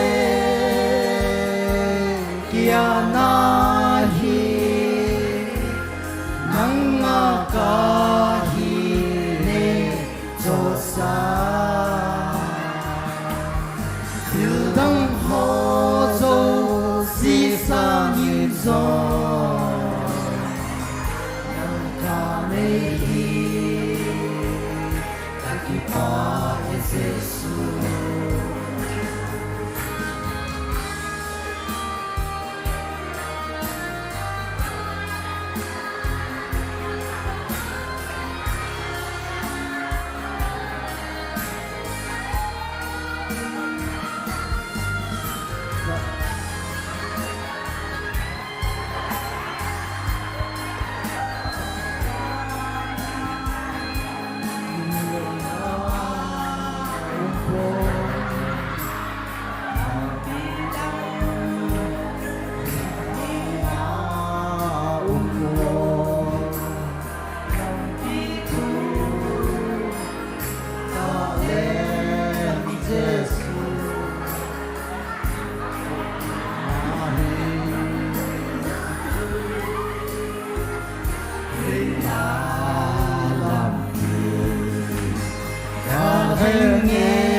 Rồi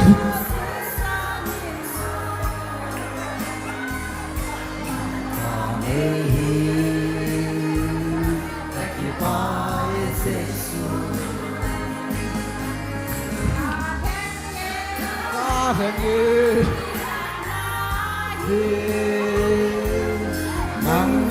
ka hi ne cho sa Thiêu đăng hồ dấu si sang in gió nang ka ne hi ta ki pa e Giêsu Thiêu đăng hồ dấu si sang in gió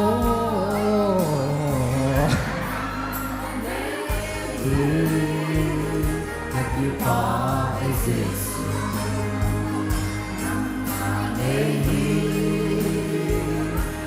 You are Jesus.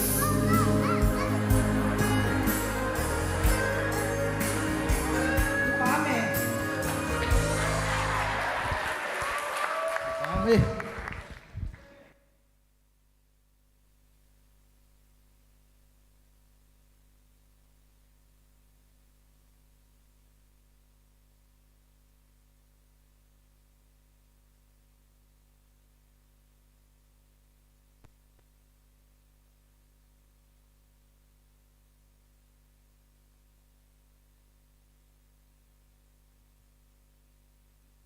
Sana team ma zing viên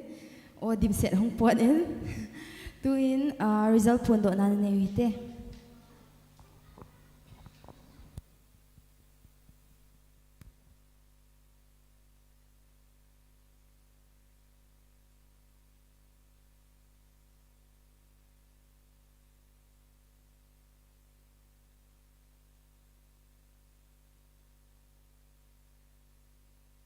Hello. Ke pau min pathinin damnai pivin Zaila Kitetna achai chana ai hin pui bao bát thiên cho thằng vậy nằm hành lang tuôn khát về top 5 for CC hiểm malang hung đỉnh đó đều chúng kịp ba mình thế khát về trong khát hi price khop trái từ cái mi pi hoa hi cái vẹn xả điều đàn này trong khát hung đỉnh đó over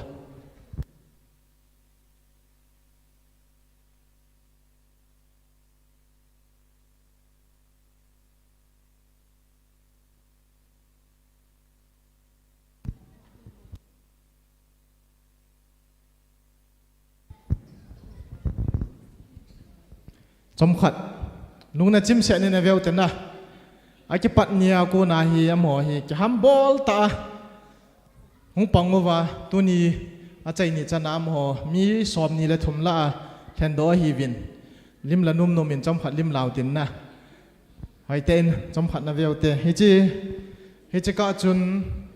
result hi anh gelu vin lang am ho la hi amoho minga la hi koi pen hi first hung chang de ham ti chone gyal velang zo pha le ki do diu hi asai di pen chu ki khan le ne thei za nam khat ki pi be di hi he che ka chun an gyal vin lang tu hin top 10 list ho khat vei anapi do tin consolation ti de ham top 6 sa kuna top 10 chan chi ai hen pido pi ding win nu Mary ama hon le ki pa min te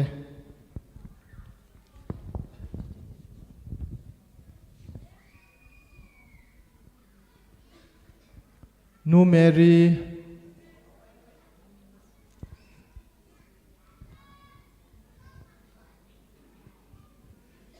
chawa hi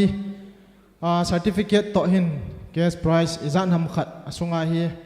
envelope jong hi alit alin he sunga sum jong hi alit alin di hi ja chu ke pa ta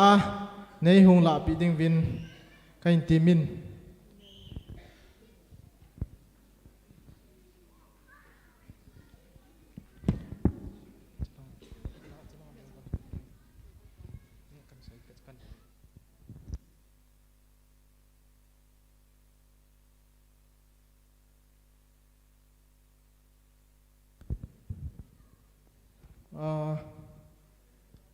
serial number 4 Deborah nei nun nem akizi khat vein sim do inga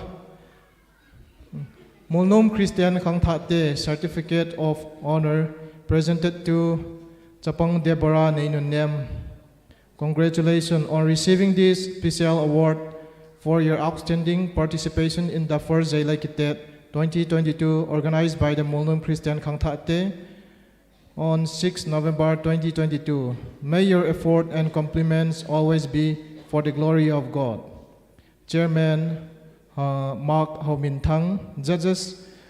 Pa Samuel, Nu Lam Zanei, Gulhang Lalmin Lun. That's right here.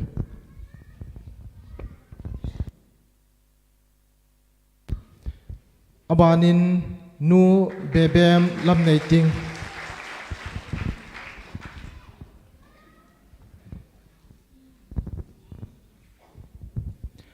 Abanin Chapang Esther Khingdai Kim.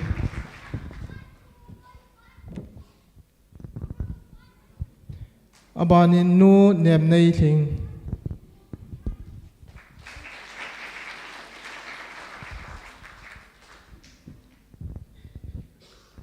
Abanin Nu Nem Zahoy.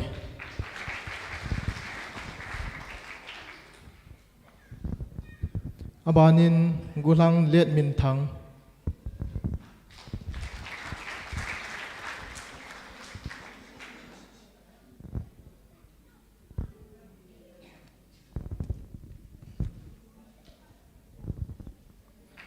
Hết chân chuyên tin cái bao menu menu này tao bị tăng top 10 6 kuna 10 chân chuyên này bị độ ta vin toa hi amo ngã lại hi quay hi winner hi tiếng anh nó kinh chặt đúng không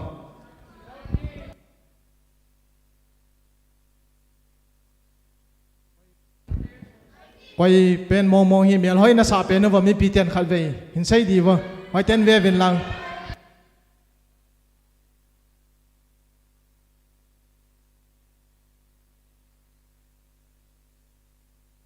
phun độ điều tam prize ho jong hi trophy ong hi ki sial na lai hin na che ahoya hoi hin ki mu kha be se lawa hin na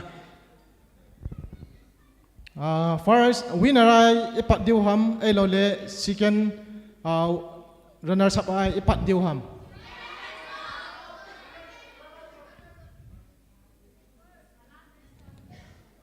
ai lo le last pen ai pat diu tam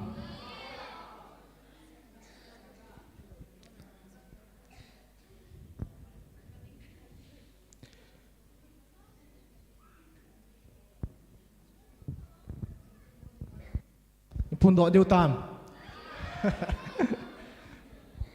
kiểu có việc lệ cả đi bắt chạy na coi bên này là điều hầm trong chắc hẳn anh về kỹ nội tin top 5 ai na top 5 là hi team chị ho ho bung sunga đi ngà hi team pen hung kết hành độ hi na lá sa cái tiệt đi cái tiệt cô na hi phát ra hung cái gung ở hi cho hi azau lo ho hi mi som ni le thum hi ho bung sunga ding a team pen hi win a team pen ba na chu am ho nga hi team pen hi kit win na azau lo ho chu a team lo hi ta in ji chun fifth na phung do uten na fifth na phung do utin ka ti get that nan phung uten na second runner sub la second runner sub kan phun do di hin chawa ap do pi diu in pa hlun khuma ama donor a hi in ama hung din do pi vin tin aman hin pin tin pa hlun khuma ama zo hi la sa thima thi mai ne wa tu chunga zaw lo ja thim lo wa ke koi hi tai chilanga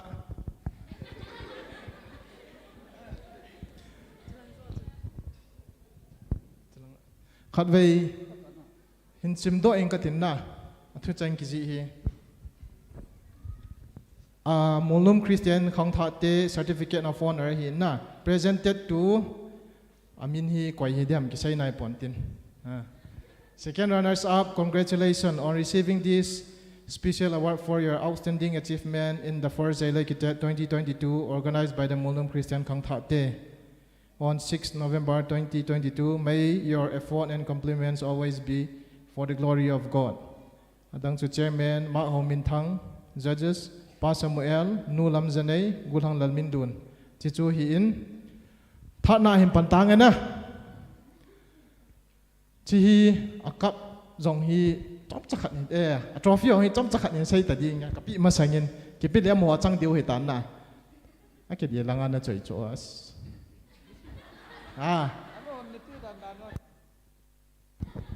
Pa thun khomangin sumin pi ova Khanglai ten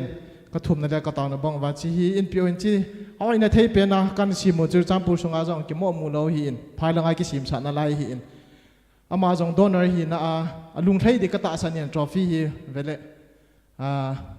ama chung a jong ki pa thu an pi do ma sang kan se in sekit le hin phung do tang ka tin na.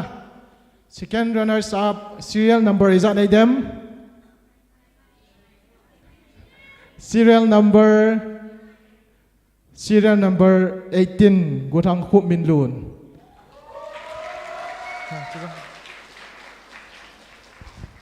Amahi hung ki hambol ta second amahi Gutang Khup Min Lun in second in la pio hi. To hi first runners up ay hin pi do pi ding vin pa suzam ama hung le ki pangminte athu chang hi abona ki bong hi tai na second runners up hi kon lan tentative first runners up ti dan he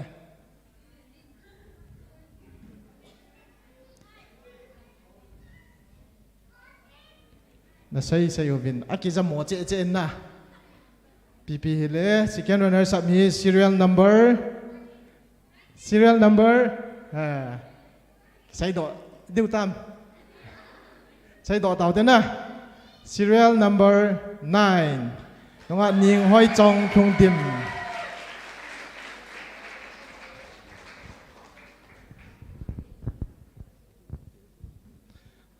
ตัวฮีมีทุมาวัดใต้มอทุมลาฮีก่อยเป็นฮี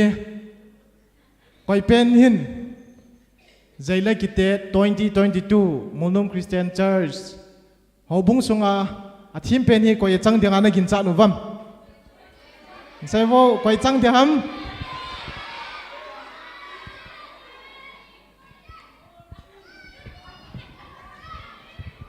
koi chang ding a kilom na sa uvam sai do diu tam zat son jong a het lai lo he result hi zat son mark an pi do do ko paper new cha khana mark ka ji sau hian mark jong hi amo ama bo ki he no hian na zat so ye ke hon gang chala ki chai cha da ka don thu thu wa ka pi thu thu hian chawa hi winner hi koi ding an gin mo bam zat so khat ve hin dong nge koi hi ding an gin mo bam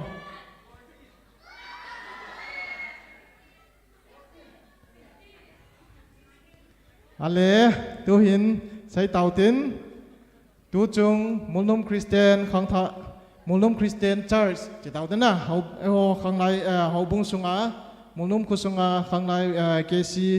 si hau bunga la sa team pen te tau te 2022 la sa team pen chu serial number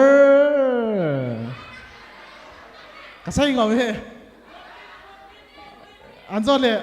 anjole pate hung ki pa Valentine pate hin buina hin sim kha vin te ka sai ngam te he sai ngam mo te he pa te he ai pi choi ta le has ka sai ngam sai jing ta te na winner serial number 16 Rosie Domhoi team api do ding nu thi team chin nei team chi hi donor hi Khanglai ten kan bol lu ama donor hi na ji hi aloi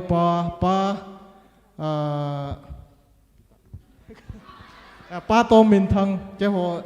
chairman Khanglai chairman a hi in ma tam sunga ma aina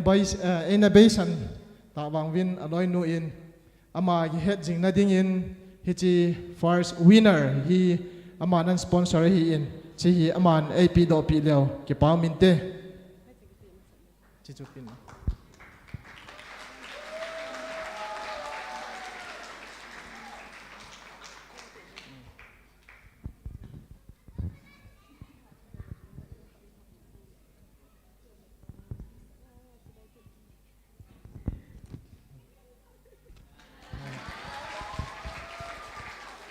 aki sai tai na tu hin fort na hi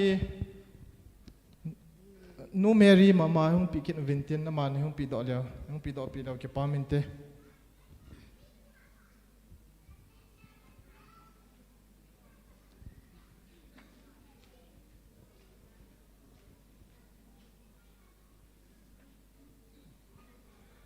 fort hi pa thin khomang thung dim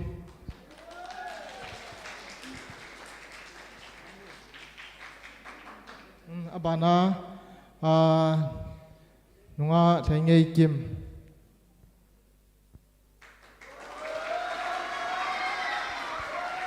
si un tin chom khat ding den win lang donor so si first second third to Mary ama chela hung do win lang khat ve lim mi pi masanga khat ve lim hung ke ka pu sot over le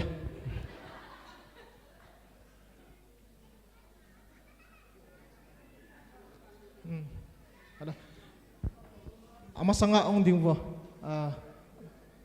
Japan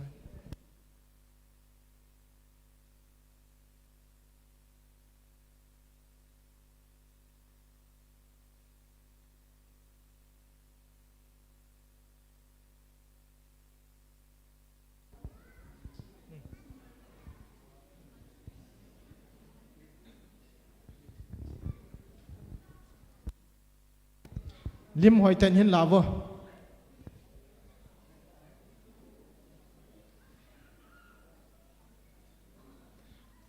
trophy to certificate khat chu memento chu hoi ten certificate chu do so wo certificate chu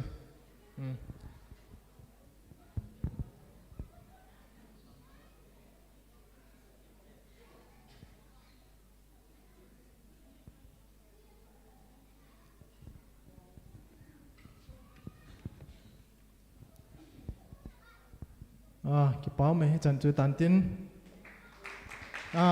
wa hi to na wa to theu te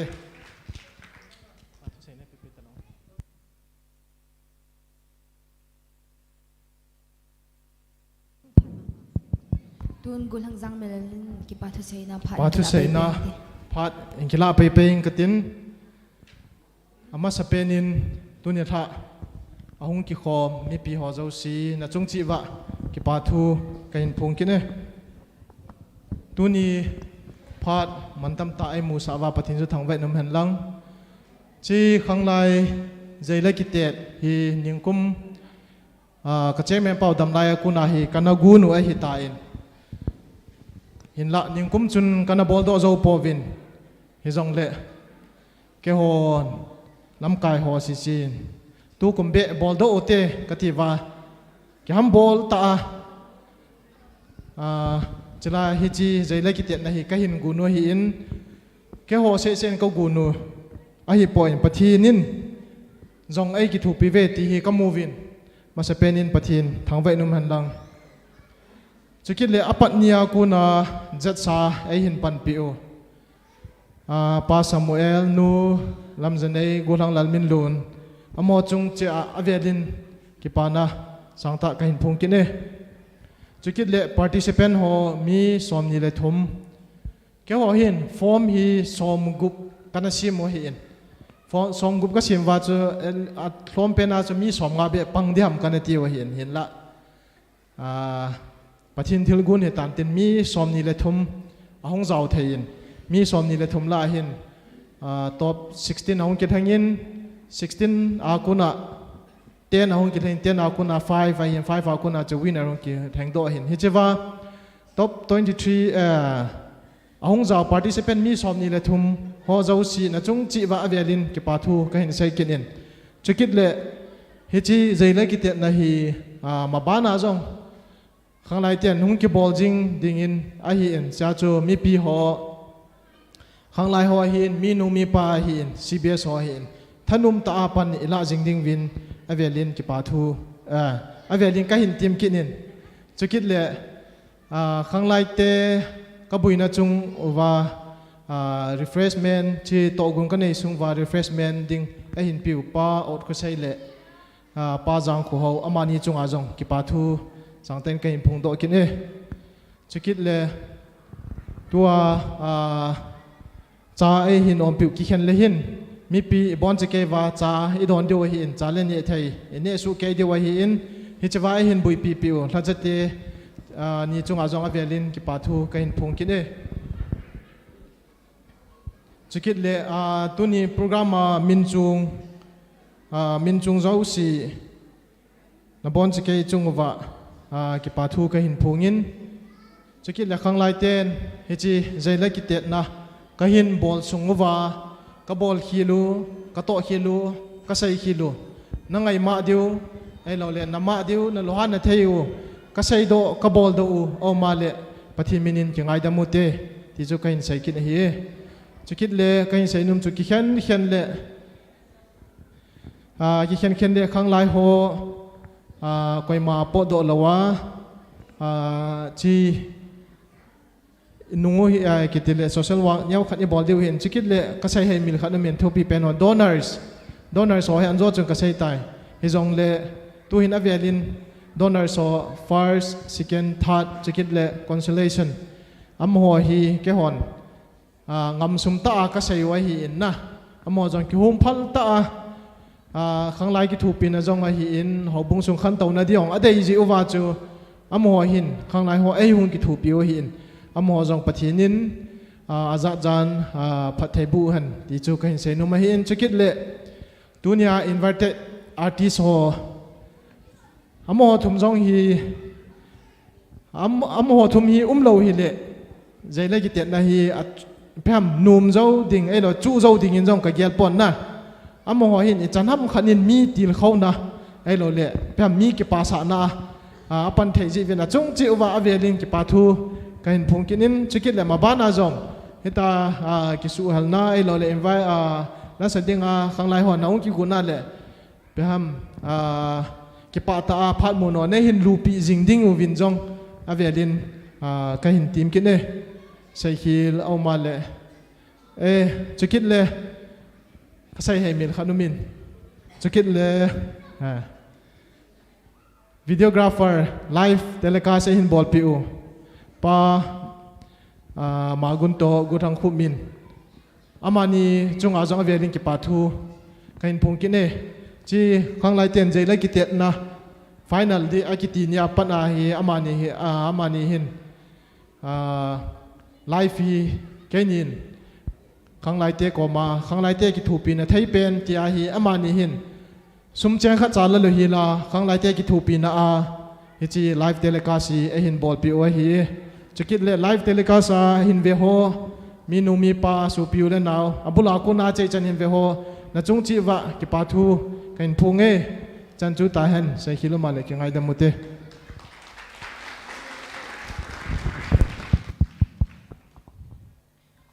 special number kha inevin nu lamzane amana pharong kilale phante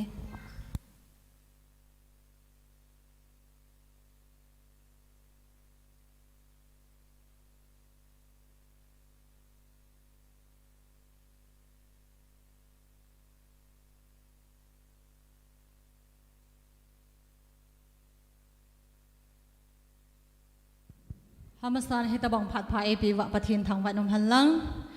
Khanglai te hon hi chitabang to gon a hin nei hi ka ki pa in hitabanga wa choi dinga lom pathin wa choi theina alin aneu ati khang lawa pakai wa choi thei zalovin Khanglai te ho chunga ka ki pa na ka hin phongin chule phat pha AP wa pathin ka thang wa na hi hitabang hin mama na zong machal to pe han win machal to pe ovin din tu chunga ke ho jong chu athim jong ka hi povin hi jong le Khanglai ten thanum ta athu hong sayu chu ke ho kan cha chu Canada a hele ama ho thanup na khat chu ka su down de hi ja chu hele hello le thim lo le ta bol thei sun chuna chu ka hong pan wa hi in bol khil a hello le lunggel to ki ba lo na ka bol do au ma hele zat sola ko nin ngai dam ka hin thu me pakai wa choi la hat hin sang ka te ka hin sa ding chu dam lai lai si Mary vai phein asa chu ka hin sa di hi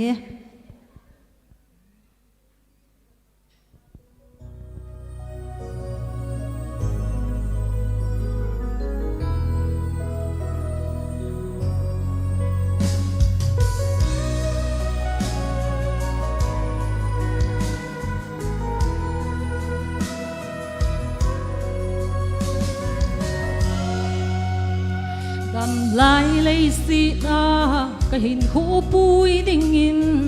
ô lên gì hồ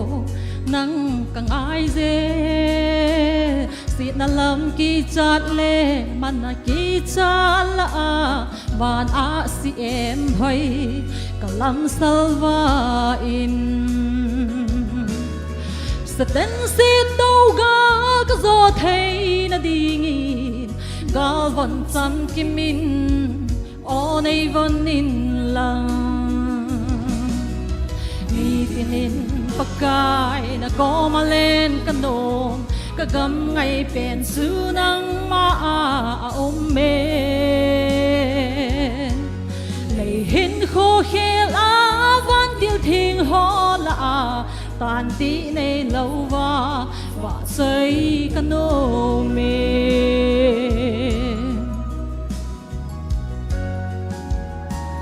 boy na may pizing hang tin abom eden na vein kalale kalha among thei po galgam ahin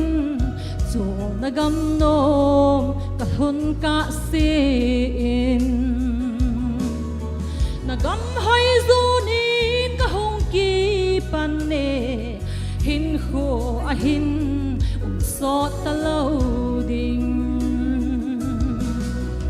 mi tinin pakai na ko malen kanom kagam ngai pen su nang ma men lei hin kho khel a van tiêu thing ho la tan ti nei lâu và xây kanom me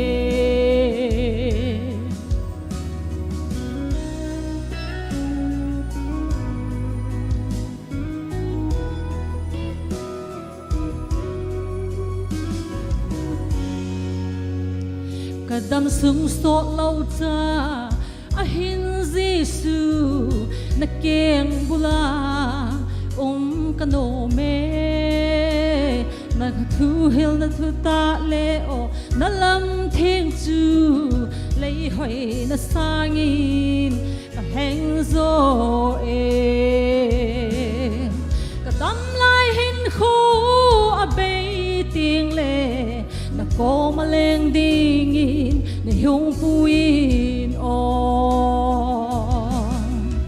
ni tinin pakai na ko ma len kanom kagam ngay pen su nang ma me lấy hin khô khel a van điều thiên ho la tan ti nei lâu va say kanome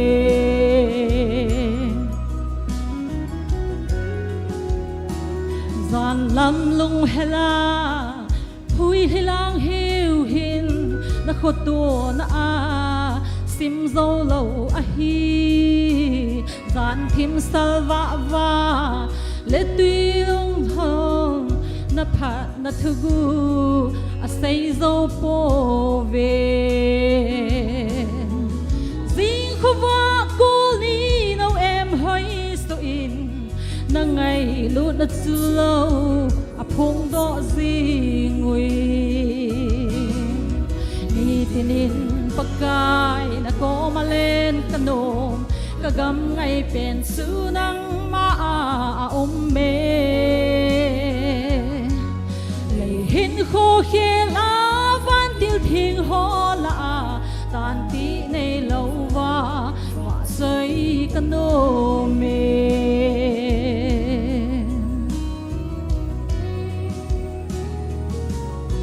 ประเทศนี้ผัดไทยโบบิตาวค่ะ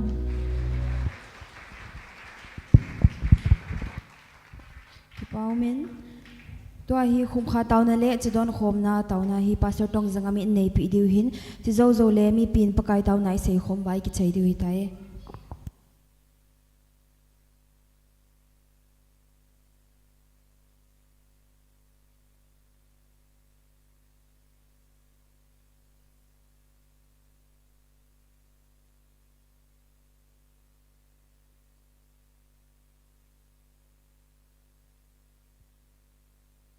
ผมเล่สิงิน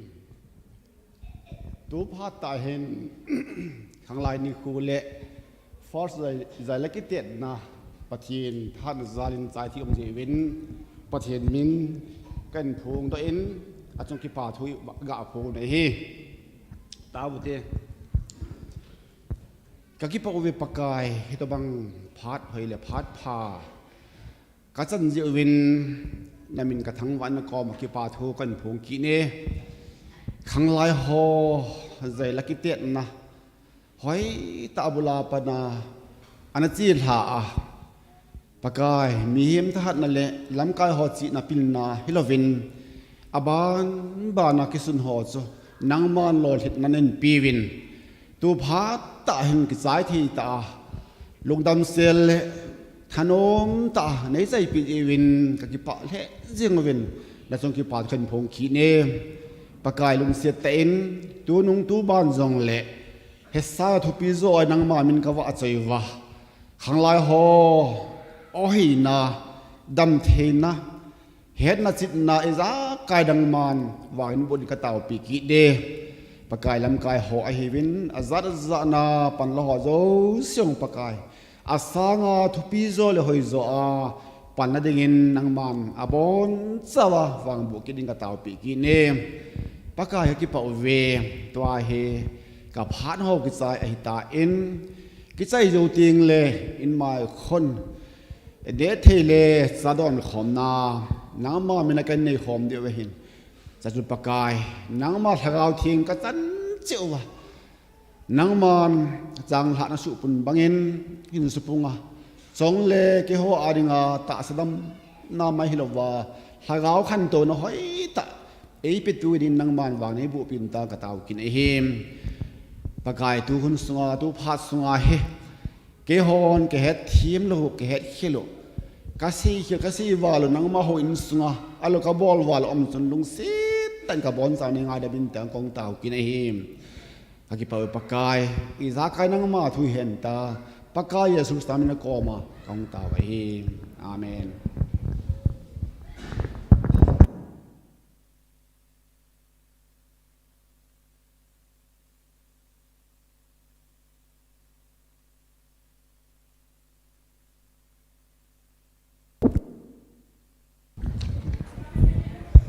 Ken hin lam kain ka te mi sing so keu te 1 2 3 wana kapau namin thing ki za bol jing hen na lengam hunung hen wana bangin leisi na nalung dei kim so hen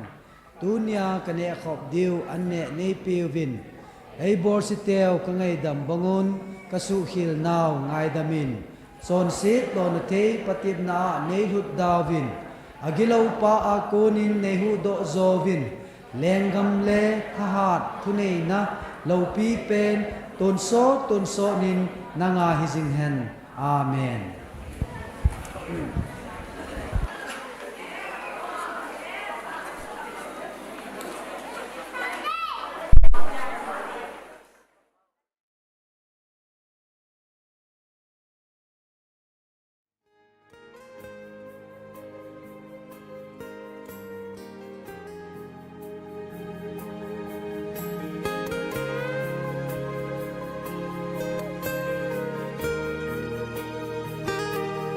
na thu hin ei lam mun zi na o hin ei hat sa zi hi lei se go lu sang in ka ngai sang zo na ngai lu thu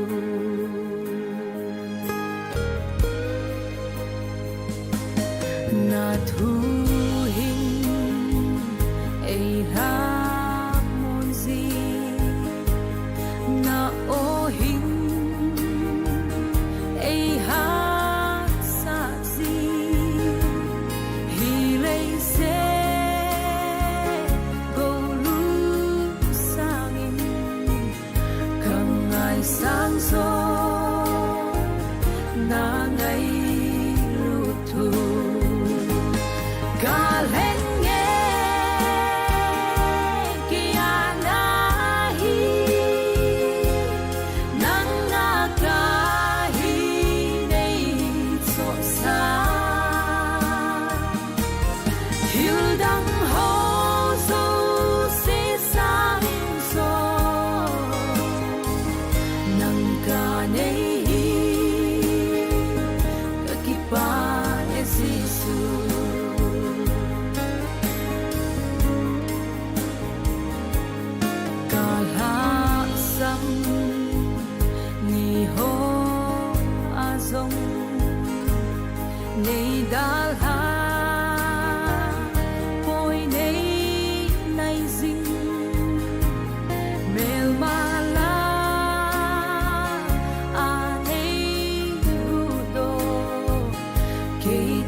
lampi dang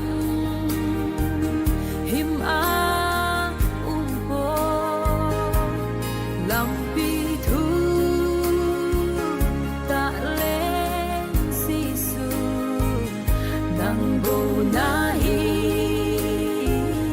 him na lampi galeng nge kia nahi nang nakahi nei so sa hildang ho so se sang so nang ka nei kakipa esisu galenge kia nahi nang nakahi nei so sa hildang ho so si sangin so nang ka nei kakipa esisu hildang ho so si sangin so nang ka nei